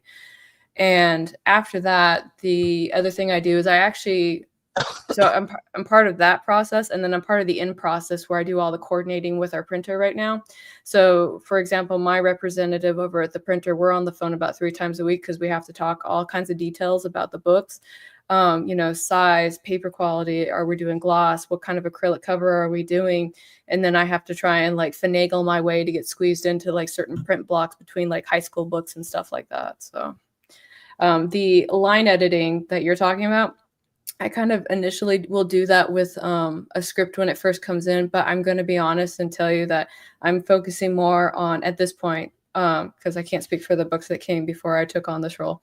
But I focus a lot on the dialogue. I focus on the scene descriptions because you guys earlier talked about, you know, like Debora is a Brazilian artist. So I will, if just in case, because I never know who the artist is going to be assigned, if I see anything that looks like figurative language or if it's just kind of poetry prose, I kick that back too. I'm like, you need to tell me what's happening on this panel, not what you kind of like are feeling that happens on this panel. Like, what do you want the artist to draw? So that's really what I do. And then Andrew actually does really all of like the grammar stuff because he's really great at like finding all the extra commas and where hyphens are supposed to go. And I'm like, that looks great. Good job, man. Good job. No, thank you. That's really helpful because, like I said, people. I think a lot of people have. I think it's partially because different people, different companies will in fact do different things with editor. So it really can, as opposed to artists where you know what you're gonna get. Editor can be so many things. It can be the talent wrangler. It can be the publishing wrangler. It can be the person who is. It could be all of those things. So it's really interesting to hear exactly what those roles are. I'd love to follow up with that question if I may. This is something Andrew talked about with us before, but I'd like to hear your take on it. A lot of comic book art in the mainstream, in addition to indies, is being done by specifically South America, but a lot of people from other places as well. And so what are the challenges that you are finding in working with people from an international art scene, and how are you navigating those particular challenges? Language is probably the biggest one. So because it's not even just like if things are clear on the page, it's also kind of like our weird speech sayings and stuff like that. like I can't remember who I was talking to. I was talking, I think it was a Canadian. So apologies if you're Canadian. But I was talking to a Canadian. I was like, yeah, I got this wild hair up my ass and decided to do this. And he was like, what the fuck does that mean? I was like, it means I had a wild hair up my ass, man. And he's like, that is the weirdest thing I've ever heard. Right. But for me, that was totally normal, but he had never heard of that before. In Canada, that's a proposal of marriage. So you have to be careful. I didn't know that, but now I know. Thank you. Yeah. I speak for all Canadians. Here. But so there's like little cultural things like that. So when I actually go and I reach out and I talk to like an artist or something, I know that their native language is in English. I if you ever get a message from me, it sounds like really like clipped and to the point, and it doesn't like have like any friendly whatever's in it. That's honestly why, because I've like trained myself to know that whoever takes what I say, they're going to put it in Google Translate. So I need it to be translated as efficiently as possible. Makes sense. Yeah, that's a really good point. I think that's very useful. That's a wonderful tidbit for anyone who wants to work in comics, who may in fact be, because there's a lot of great opportunities to work with international artists, a lot of groups on Facebook, and I even found some on Reddit here and there, where there's a lot of interesting talent you can find, but you often run into that language barrier. And so, yeah, you're often going to be running into a potential situation where someone is in fact using either AI or pop it into Google Translate to translate your script. So it's just interesting to think about those considerations and how the impact that they have, and how if you're trying to be nicer, you might actually be more confusing to your artist. So that's an interesting tidbit. Yeah, thank you. Yeah, because there's we have one writer who's always like, oh my goodness, I love it, and da da da da da. And I at one point I was like, no more praise. Like, it's not that they don't want to hear the praise, and it's not that artists don't deserve praise, but when you need to correct them, correct first, praise after. Okay. So that was one thing that we had to do, because one of the things that we like to do, because we don't want to come off as rude, is that we don't want to just be like, hey man, I need you to fix this hand because it looks like it's got like 10 fingers or something, right? We have to be like, oh man, I really love like how you laid out this panel and like the dynamic, blah blah blah. By the way, can you fix this hand? Right? It's like, no, just say fix the hand. Just say fix the hand. It's okay. Yeah. So the direct approach works the best. Yeah. Yes. Yeah. Well, so what is it like editing though for legendary writers like Chuck Dixon and Mike Barron? How do you overlap still maintaining the role as an editor, making sure that things, the train runs on time and schedule is maintained, but also incorporating a bit of their creative input and their seniority and vision that might benefit overall, hearing what they're providing for you in the storylines and in the characters? I mean, Chuck and Mike are very professional. Like if they say they're going to turn something in on Tuesday, they turn it in on Tuesday, except sometimes Mike turns it in on Monday because he's Mike. I think the only thing that maybe, I'm trying to think. I think the only thing that I have to correct when it comes to anything that Chuck does is we try to stick away, or not stick away. Apologies, I have a speako. We try to not work in like popular media stuff. So we try to not have like AC/DC shirts and things like that in there.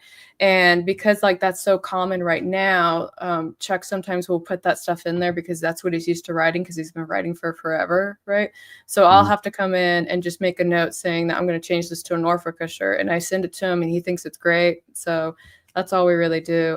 Mike is also really good with edits. Like he submitted something, and I don't want to ruin it, but he submitted something and I talked with him about it because Mike is such a great, talented writer. I really want to like elevate like his work in ways that where it will shine the best.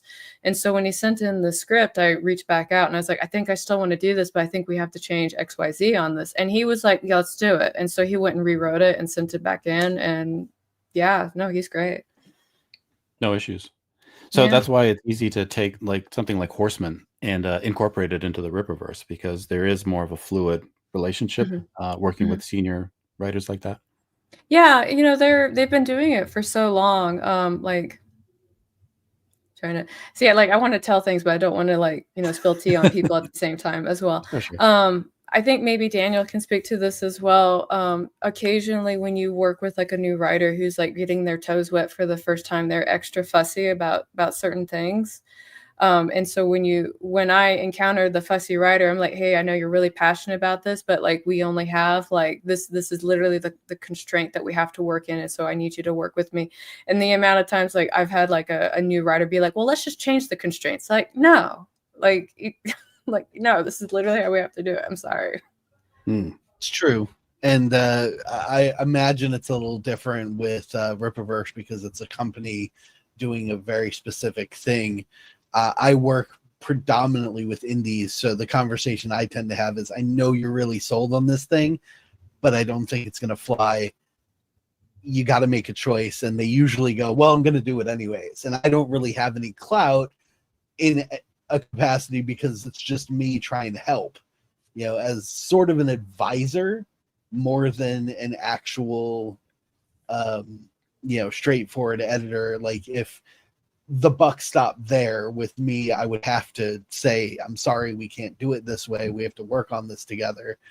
But when I'm doing it as an indie editor, it's just me going, hey, you're shooting yourself in the foot here, but I can't make you not do it. It's totally your choice. Yeah, editing has a lot to do with leverage in a sense, right? Otherwise, it just becomes suggestions. Well, that's the crux of my entire business, is that I come in as an independent observer of the manuscript of the thing and just give guidance. This is good, but it could be better if we do this or this. And, you decide as the creator of the thing at the end of the day whether or not you're going to do that, which ultimately is like Eric being the leader of the company. At the end of the day, he decides what flies out the door. So sort of the same thing. I just don't have any authority in that situation to say, no, we can't do that. I wish we could, but we can't. It's ultimately up to the individual client. I'd like to ask a question. I'd like to paraphrase a question from Mike Partika from chat. He was asking some questions about characterization and personality, and I was mentioning this earlier, which is the fact that I actually think that in the RIPPAVERSE we still have some characters who we might be figuring out who the real voice is, like Brian Solari. But Mike brings up Gooding in particular. And this happens all the time in mainstream comics, by the way. Superman written by Dan Slott is very different than Superman written by Mark Waid. Like they seem like two different people at times. So my question is this, is that how are you navigating the voice of these characters who are so new that in some cases you're still learning about them? So who is guiding that, and what are you using to guide that in terms of who these characters are? But then if you discover something new that you like, allowing that character to grow and change? That's a fantastic question. Thank you for asking. We have the series Bible, and inside the series Bible, there's various notes in there, which would include like how a character sounds, what they do and don't do, certain mannerisms. And I've always cited that. I'm ever since the military, they always told me that if I wasn't sure to go to like my instruction manual and cite that, and that's my instruction manual. There was one script that came in from one writer. I can't remember who it was off the top of my head. I just remember sending it back and saying no, because the way that they had decided to write Avery was so out of character. I was like, if you can't even follow, like, that, I don't know if we should be working together. But in regards to the difference between how Mike wrote Gooding and how Eric and the SOSKAs wrote Gooding, I think Mike was very passionate about this idea of Gooding, and it was really fantastic if you guys haven't read the book. And it was so colorful in the way that he approached this character. And Eric and the twins were operating off of ISOM 2, which is when he was first featured, because the twins were writing that book before Gooding had come out. So that's kind of part why there's that little discrepancy. But again, the process is a little different. I wasn't working on doing the books at that time, because if that had come through me and I had seen it, I would have spoken with Mike and been, Mike, I really love this story. Again, I'm doing compliment sandwich, the thing I told you guys not to do. But I also would have said, like, we got to change this dialogue. And then I would have in the document provided the suggestions on the changes for him to review and approve or discuss as needed. So that's how I would do that. Good choice. Good answer. Thank you. I try. So is there like a different hierarchy? Like if you're working with a senior person like Mike and Chuck and the Soskas versus maybe somebody who's still new to writing, how much deference do you give for them to be able to explore the characters a little bit in their own unique ways, and how much do you ensure that they're shepherding following through with Eric's vision and how they're delivering their It really depends characterizations? on what they want to do. If it's a really established character like Avery, or like if they want to do something with Avery or Bloodruth, like those are, I want to call them established right now. They've got a whole set of like personality history and things like that. I would probably have to be a little bit more strict with that and a bit more on top of it. Like, would Sydney talk this way? Would Sydney behave? Would Sydney do any of these things?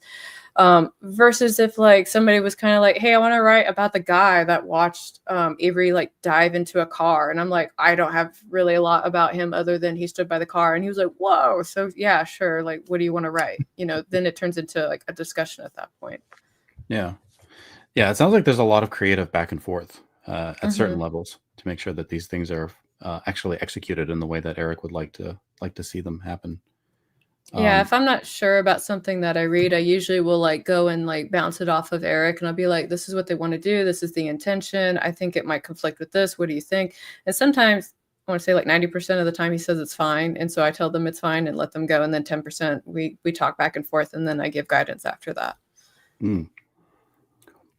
Well, so we know what inspired Eric, but I'm kind of curious. I'll ask him if I get to interview him at some point, but I'm curious what inspired you to, pursue this path, and where do you get some of your inspirations, and what kind of creator are you hoping to be as you grow in your career? That's a lot to unpack. So we got time. I guess. So the too long didn't read is I come from a Jerry Springer family. Like all that crazy stuff that you see on Jerry Springer was pretty much like what I went through. Yeah. At one point and in my father's family at one point managed to like grab me out of it. And when they grabbed me out of it, they had a lot of work to do. Like I was 10, I couldn't read. I was struggling in school and all this stuff. So they were like, we gotta figure this out.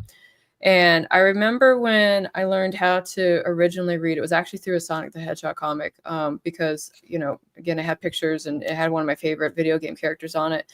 And so I started reading. That's when I started reading. My first actual comic was Teen Titans, was with their introductory solo story. I couldn't read what was going on, but I remember that the pictures were so like amazing that I wanted to have it. And it was so funny because I did a military move and I lost my comics, but my husband bought them for me for one of my birthdays. He was very sweet. Anyway, so circling back to your point. So I learned how to read, and once like I got into like that escapism of reading, I got hooked on it. Like I always wanted to read books, and I was picking up anything. If it had words in it, I was gobbling it up. And I got into writing because I read this one book, and it was this middle grade book, and it was about this girl that travels through time into a Victorian area and finds the boy of her dreams. I'm sure we've read this book before. But at the end of the book, the ending was such trash. Like I threw the book on the ground. Like I was so upset about this book. And so when I went to school to go talk to my teacher about it, I literally ranted. Like I was the quiet kid in the corner that didn't talk. And I was like, man, this book is trash. And so I told her about it. She's like, you know what, for your project, if you want to rewrite the ending, you can do that. And I was like, fucking bet, let's do it.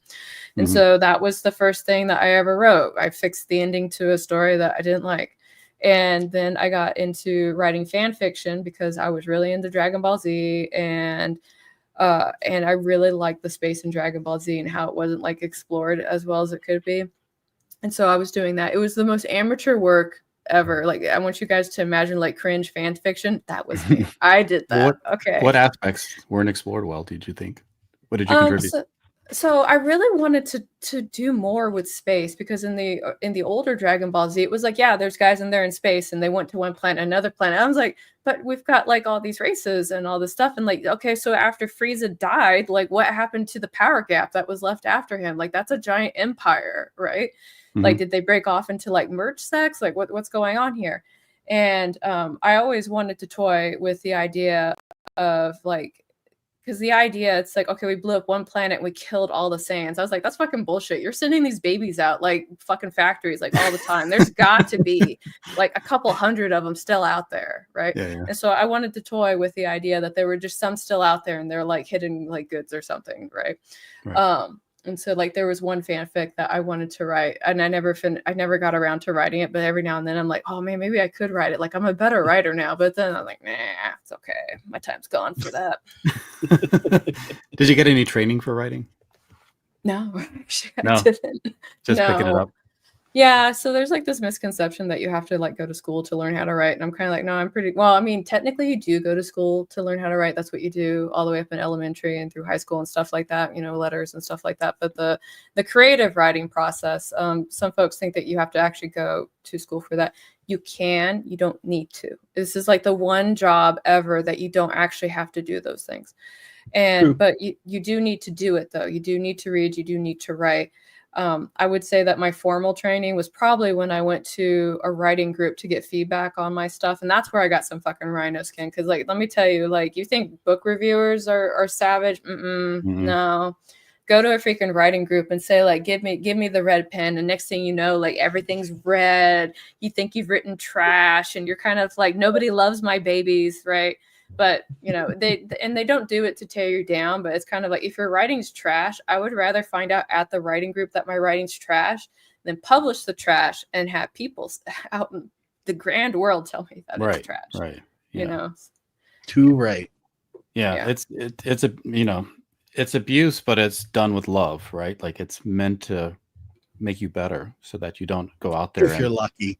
if you're lucky. Yeah. And it's honestly really good for you to go through that experience. I know it sounds like, oh yeah, I love getting hit in the face, but the truth is that the entertainment and the creative fields, like you have all kinds of people. You have peers that are jealous, so they're gonna badmouth everything that you do because they're jealous and they don't want to admit it.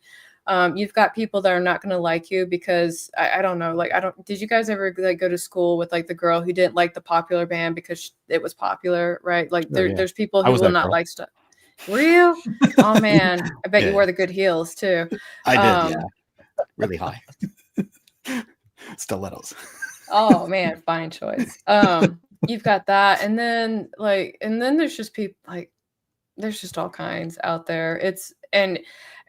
I was telling somebody, like, if you had told me that I was going to have to at some point, like in entertainment, use my anti-terrorism training to keep like my group alive, I would have laughed at you. But it's like the amount of times I'm like, man, this shit has come in handy. It's like, Yeah. How did you go from the military to like, you know, the creative field? It's an interesting, you know, pivot. I mean, so I started writing before I went to the military, joined the military, and I got out, and I was trying to figure out what I wanted to do with my life because I mean, I was 25. I didn't really know what I wanted to do. And the internet kept telling me that I should go to college. So I kept going to college, and that's why I have so much debt right now. Don't do it, guys. But I went in for originally special education in psychology because I really like to work and help people if I can. And that's actually what my master's is in industry organization psychology. And I wanted to actually move into therapy for children that have special needs. So like autism, bipolar, borderline personality disorder, stuff like that, because the amount of cases that are starting to surface at a younger age, it's either occurring more or it's getting reported more. So there's a difference there. And I wanted to help provide structure for that because we honestly live in a society where not both parents are at home to help with that. Like they both have to be employed, and that, you know, the support structure for the child's not there. But in doing all of that, so when I was a teacher, they told me a great way to make passive income was to write books. And that's a filthy fucking lie. Because there's nothing passive about books. Okay. There's nothing passive in the writing of them, the publishing of them, or the marketing of them. It's like a living creature that you must constantly tend to. It's like a screaming baby. Okay. But that's where I got into it. And, when I was going through my master's program, when I was doing the query process to get my book picked up, you know, that's when that happened. And that's when I got traditionally published. And I learned a whole lot of things that I didn't know. So. Are you committed to this path then? Like, you think this is your calling at this point, or do you still think you might pivot back to some of these earlier journeys that you were thinking of taking in your life? That's a good question. I think I'm going to stick with it because over my time of working with various types of storytelling, one of the things that I've kind of gotten really, I guess, animated about is how stories are really ingrained into our culture. Like we can go all the way back to like fables and the stories that they told us as kids in order to like help us like, make sure that you don't go off into the wood with strangers and, stay away from bridges at night and stuff like that. But they've all got like these little cultural things in them that are ingrained, and those things have managed to survive probably the longest out of everything. Like we've got stories from like thousands on thousands of years ago that we have no written record for, right? That's because the tales were so memorable that we passed them down. And as I feel like lately this method of storytelling has kind of come out under attack because again it has to do with culture, and there's a demographic of people that are going after culture, like they're trying to wipe out culture like across the board, and I don't personally agree with that, and I want to, I guess, advocate for storytelling and make sure that it's still present in all of its facets, to keep on the things that maybe we've forgotten in that sense. Yeah, I mean, so what do you think of that? Like, is the culture war a thing? Like, what do you view the culture war as being? I guess, how do you want to define the culture war? I guess, well, whatever whatever your perspective on it is. I mean, I have my view, of course, but like that term, culture war, what does that encompass?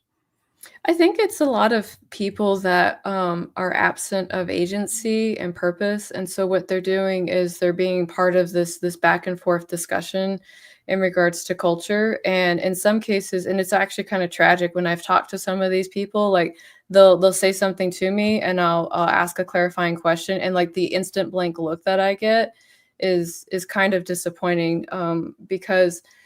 And it's disappointing because when you want to believe and fight for something so much, you need to get really into like the pedagogy of it. Otherwise, when you encounter people like me who are trying to understand your point of view and where you're coming from, if you don't have an answer, a lot of times what happens is those people just get upset and they start shouting. And it's like, I literally was just asking a question. I'm trying to understand your stance. But man, I guess that's my general thought on it. So That they're trying to push a perspective that they don't quite understand themselves, but they're just being obstinate and want to assert it without having to describe it necessarily to you. Is that? yeah, I mean, I've seen it at protests as well, where you go and you talk to people who are protesting. You're kind of like, they'll be like, "Oh yeah, we're not for this guy," and I was like, "Well, what did the guy do?" It's like, "Well, we're not for this guy." I was like, "But what did he do? Like, what is the thing? Like, I don't understand." Oh, orange people. Yeah. Yeah. There's a Okay. certain level of go along to get along that pervades a lot of this, which is unfortunately it's been called sheeple over the past couple of Yeah, I've heard decades. that. It's just follow the leader. It's not, you don't know why you're doing the thing. It's just because you want to be part of the crowd. Mm-hmm. So is it the conformity that you oppose, not necessarily the perspectives? Like maybe there are things there that they're justified in saying, but because they're so inarticulate and unable to explain them in a way that can be, I don't know, fulfilling for society, more encompassing for society. They're more guess- authoritarian. I guess for me, it's like when I have conversations with individuals that are like super passionate and educated on what it is, it's like you can have like a really good back and forth on that, right? Because they're able to kind of like explain things. Like one of the things I really like, and I'm not trying to like act like a fangirl or anything, but one of the things I actually really liked about like early Jordan Peterson is that when you sat down to talk to him about these things, he came from it with like education, statistics, he had stories and things like that. He was ready to talk to you and share. And that's actually how in society we grow and we learn. We're very I don't want to say tribal, but we're very conversational that way. A lot of the times when I was working with students and I needed them to actually learn something, I would have them talk to each other about it. And those aha moments would be way more powerful than me with a freaking like PowerPoint on the screen. Agreed. Right. Yeah. And that's Going back to what she said real quick, just as a point to this. That's what the exchange of information was from the beginning of language, was in storytelling. A person experienced the thing, they told a story about it so that other people could understand the thing that happened to them. So when two people converse, it's an exchange of stories, and that's when it works best. That's why Jordan Peterson was so effective. Yeah, I'd actually almost say that woke is a genre right now because it has like certain expectations and tropes and things in it. And I'm not trying to say like it's a trope and like, oh man, it's so tropey, but it's like or a genre, but it's like it's got all the hallmarks of a regular genre. And those, I mean, don't get me wrong, like I've read those books and people really like those books because it's got those things that they want to read in it. And if they do, that's really cool. But there's also like conservative books that a lot of people go and they buy and they read those too. So Vinzinger says, to be honest, I don't know how to view the culture, but I view wokeness as doing something the wrong way or using the good right thing to bring the wrong things and ideas to the table. Is that the issue with wokeness, that it's asserting all the wrong things, or just that it's authoritarian? I'm trying to understand where storytelling is kind of enriching. It has been suppressed and needs to be, advocated for and reinvigorated. So let's help me out here. I mean, Oh, I have okay. a thought on it, but I'm going to defer to our interviewee.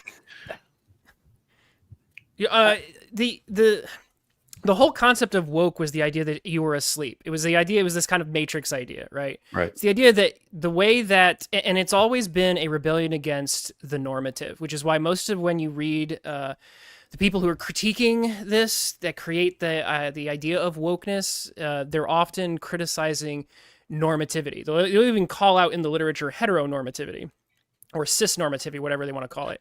The idea is the fact that the way that you do things as normative in particular, like in Western society, is not natural. That's the first thing. They usually attack it. It's not natural. It is a construct, which is why they say everything from gender is a construct to roles between men and women are a construct. So the way that you think is normal is A, not normal. B, it is based upon a agonistic relationship between an oppressed and oppressor class. So the idea behind wokeness is that you wake up to this matrix and you finally see the light and you see reality for what it is, which is people oppressing other people in something that isn't normal but pretend it is. And so once you see that, you're now emboldened to fight for real justice and equality. That's the whole point behind it. So it's funny because woke gets thrown around to a point where it starts to lose all meaning, like a lot of other words. We call that sometimes a floating signifier, which signifies nothing because it's just lost the tether to the point that it was meant to make. But the point behind woke is waking up to that idea. And like I said, it's based on the idea that the things that are considered by the majority to be normal and normative as a result are in fact none of those things. Carol, why is Twitless wrong? We're all night. Well, I mean that was a wonderful historical account. Thank you. And that is actually correct.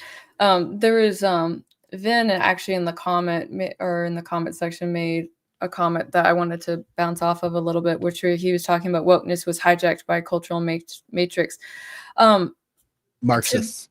Sorry, thank you. But look at him. He's such a good editor. He fixes my speaker. Oh my goodness, thank you. So the one thing that I've actually found is that when there's a movement that's got good intentions or is trying to have good intentions, it will always get hijacked and twisted into something really ugly. My favorite one to use is feminist, for example. So originally feminists were like, we just want to have like equal playing grounds with like men and women. And now I think we're like in fifth wave feminists where women want to be lazy at home and make men pay for anything and not even put out for it, which I don't understand this logic of how we go from equal to give me everything. But I guess that's just how it evolved into. Another movement that got hijacked is actually, I never know how many letters to add to this. I just call them Rainbow Squad. So I apologize if that sounds insensitive. But Rainbow Squad originally was just like, we're just people that want to love and not be shunned for it, which on the surface, that sounds great. I grew up in the 80s where if you were part of Rainbow Squad, they sent you to the loony bin and shocked you until you said that you weren't going to be rainbow anymore. Like it was little torture. So I was kind of behind like, yeah, let's not torture the rainbow people anymore. That seems kind of inhumane. But right now, they've gotten invaded by, I'll say, bad actors that tried to take advantage of their movement to control conversations and push narratives. And unfortunately, a lot of that demographic has a lot of narcissists in it. And if you've never encountered an actual narcissist before, I would recommend researching the argumentative patterns of narcissists and listen to some of the Rainbow Squad debate patterns, and you're going to find they're exactly the same. And it's all about, yeah, it's all about control, gaslighting, misdirecting, and things like that. And the last time I was able to talk to somebody of Rainbow Squad before they were like, you're not part of Rainbow, so therefore we must segregate from you, because it's getting to that point, is I told them, like, you guys actually have to police yourselves. Like, you've gotten to a point where if you don't come in and regulate yourselves, you're going to morph into something terrible. And that was the last thing. And then I think right after that, that's when MAPS tried to force their way into being part of Rainbow Squad. And then there was like a big to-do about that. It's really interesting when you've got groups like Gays Against Groomers that are showing up to, like, you know, parades and stuff like that, and how they're trying to shun them for basically trying to protect, like, don't quite understand that. But again, that's not my mentality, so I'm not going to do that. Yeah, narcissism is something we're definitely familiar with in this space. So everything you're describing, the gaslighting, red herrings, yeah, I had a little bit of that this week, actually, so I get it. Oh, I'm sorry. Oh, no, please, don't apologize. I'm used to getting spears chucked in my back. It's fine. Ask Twitless, but I was spearing you from the front today, sir. I don't want to hear about backstabbing. That true friends stab you in the front, man. Man, without context, this is a dirty conversation. Yeah, I'm gonna spear both you guys later tonight. On the subject, one of the things that this is a writer thing that goes on in my brain on a constant basis, so strap in. The villain of any situation is the hero of their side. That's the point of all of this. The woke believe that they are the hero. At least the current woke. Even the original ones believed that they were the hero of the situation. They were working towards something that they believed was better for society in the beginning. Now I'm prefacing that with in the beginning. That's fair, but I would say I would counter that slightly with name a group that says, no, we're the bad guys. We really want the worst for the planet. You know, it's exactly. It's like it's like everyone, if you're doing something and you're doing something with any amount of passion, you usually do it because you think you're right. Yes, you usually don't do it because you think you're wrong. If you think you're wrong, you'll usually change your behavior to where you think it's right. And the other side of that, in a psychological perspective, is that anything that grows to a large enough base that it can become considered mainstream is no longer rebellious. And that those two fundamental values dictate every single political movement we've ever seen in history. It starts small as the rebellion against this other thing. It grows bigger than the other thing ever was, and then it's no longer the rebellion because something else small against that thing is now working in opposition to it. It's always been that way. It's part of our fundamental psychological makeup as human beings. Mm-hmm. Yeah. So knowing those two things, woke in its early incarnation was so appealing to people because the message was simple. Then it got too big and the message became muddy.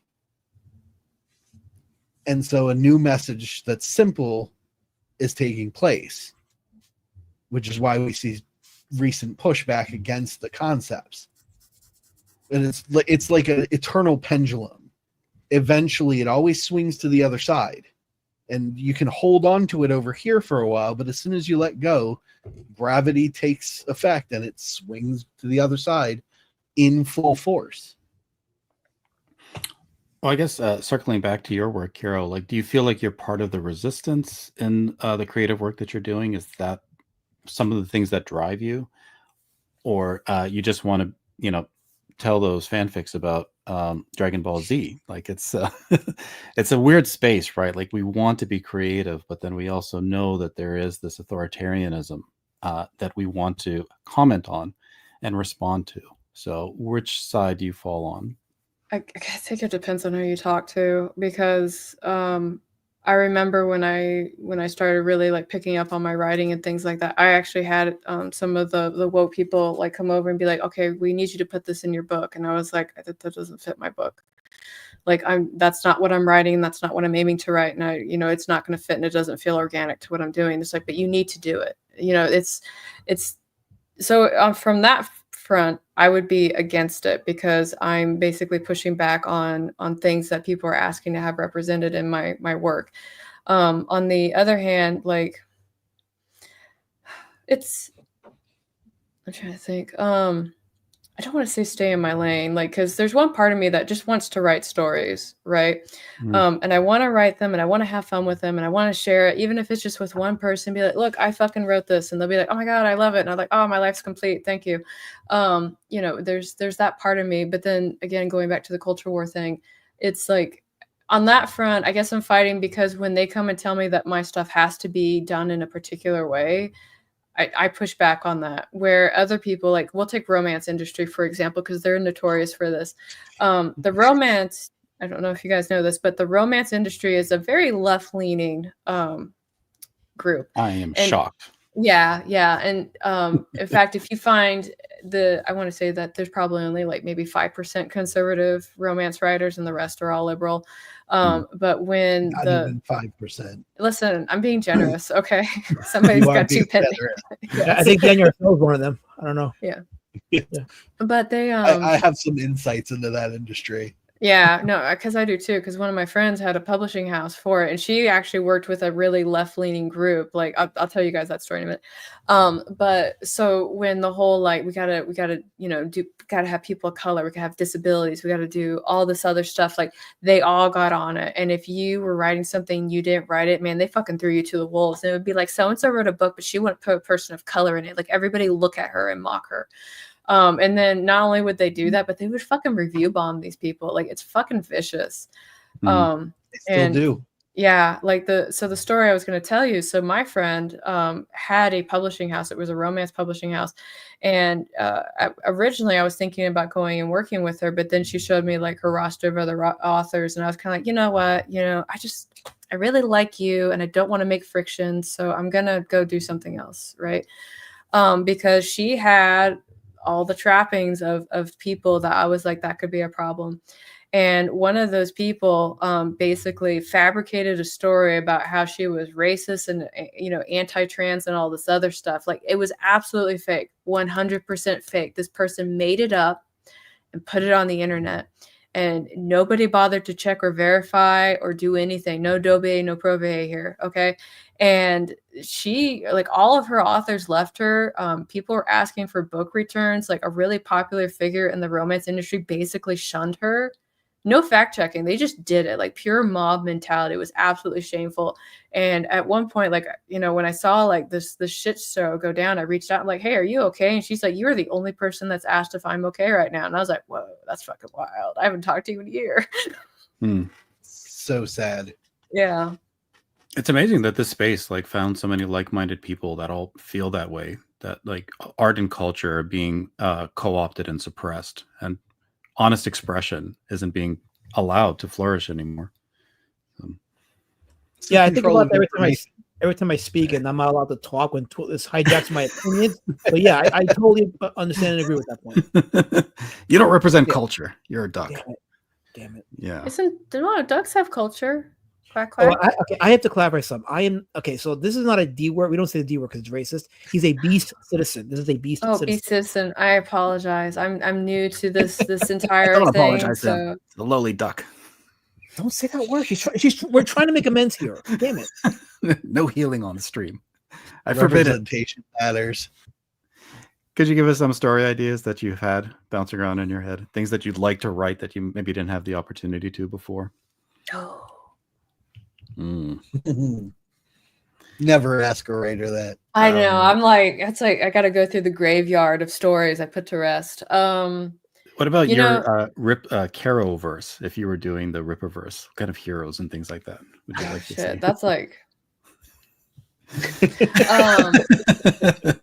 No, I'll go with the safer one. I was actually not this morning, but yesterday morning when I was walking my dogs.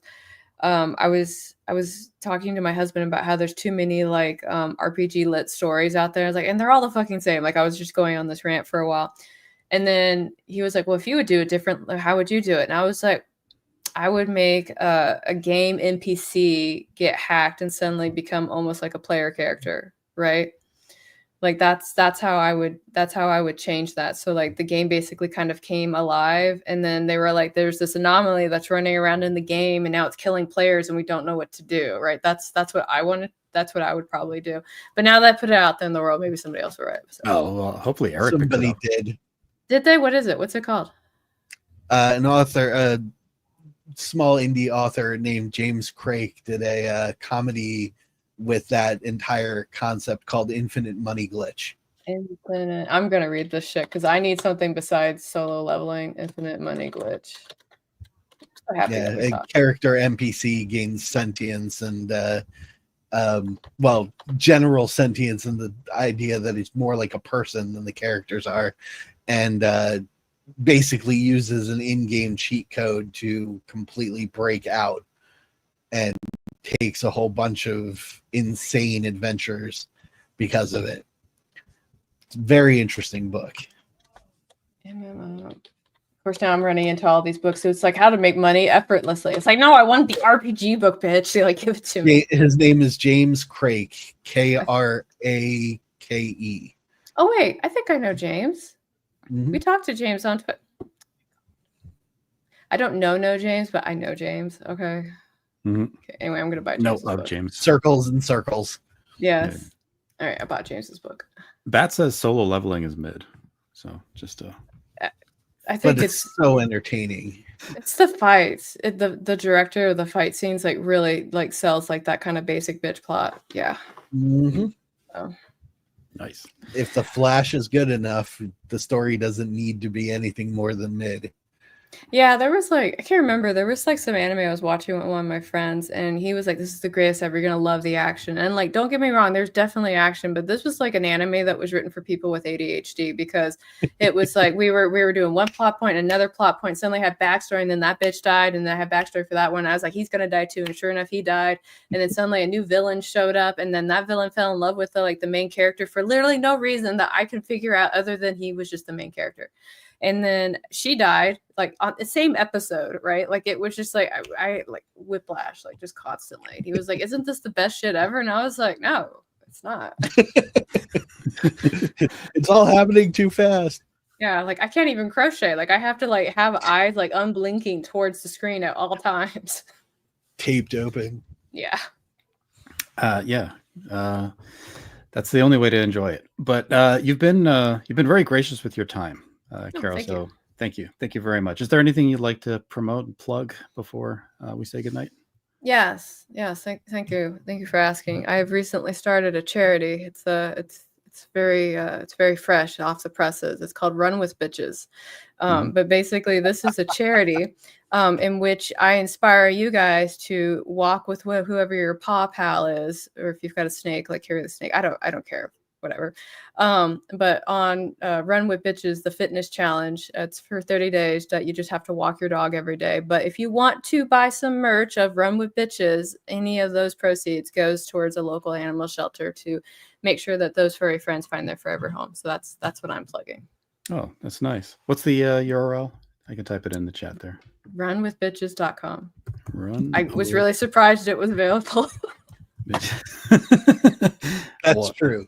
It's not showing up. You for would me. think Maybe- that one would have been snapped up by somebody. Yeah, let me find it. It's the keyword's the preposition. If it would be run after, it probably would have been taken. Oh yeah, absolutely. Andrew's a believer, so Yeah, thank you.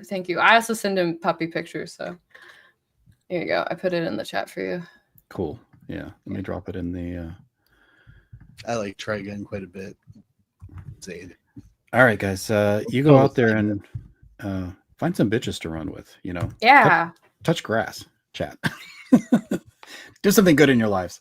In the specific context of dogs, I have no bitches to run with. Oh. I've You got a can go dog. to a shelter. They'll let you like walk the dogs and run with them and stuff. It's better than Since being in my the cage daughter all moved day. out of the house, I have been considering an animal friend. There's plenty. There's a puppy waiting for you. There, you can get the puppy. I got one. She's in the other room though. Do it, Daniel.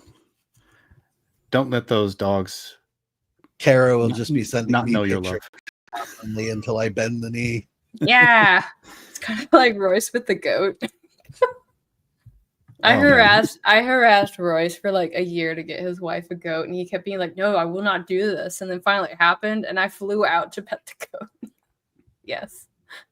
2 goats. Where do they keep a goat? Like they've got a farm? Super effective. Yeah, there's so they share like a farm spot with another family, and they let them have the livestock there because city ordinance say that you can only have either 5 regular pets or 2 farm animals. You can't have 2 farm animals and 5 regular pets. That is weird. Okay. Yeah. All right, guys. Thank you very much, panel, for all your awesome opinions. Thank you, Caro, for everything you do at the Rippaverse and keeping the gears running over there. I try. Keep those books coming, and we'll keep reviewing them. So everybody stay tuned. We're going to be talking a lot more about Rippaverse in the coming streams. I think I'm going to try to do Mighty Golden Patriot next, because I just got that in. That's a good one. Yeah. Review. Yeah. Gonna have to put a panel for that together. All right, everybody. Andrew says this sounds like big government horse shit. City Oh, ordinances. I agree with them. Gonna have to stage a protest. Get Royce's goats to be free. mhm.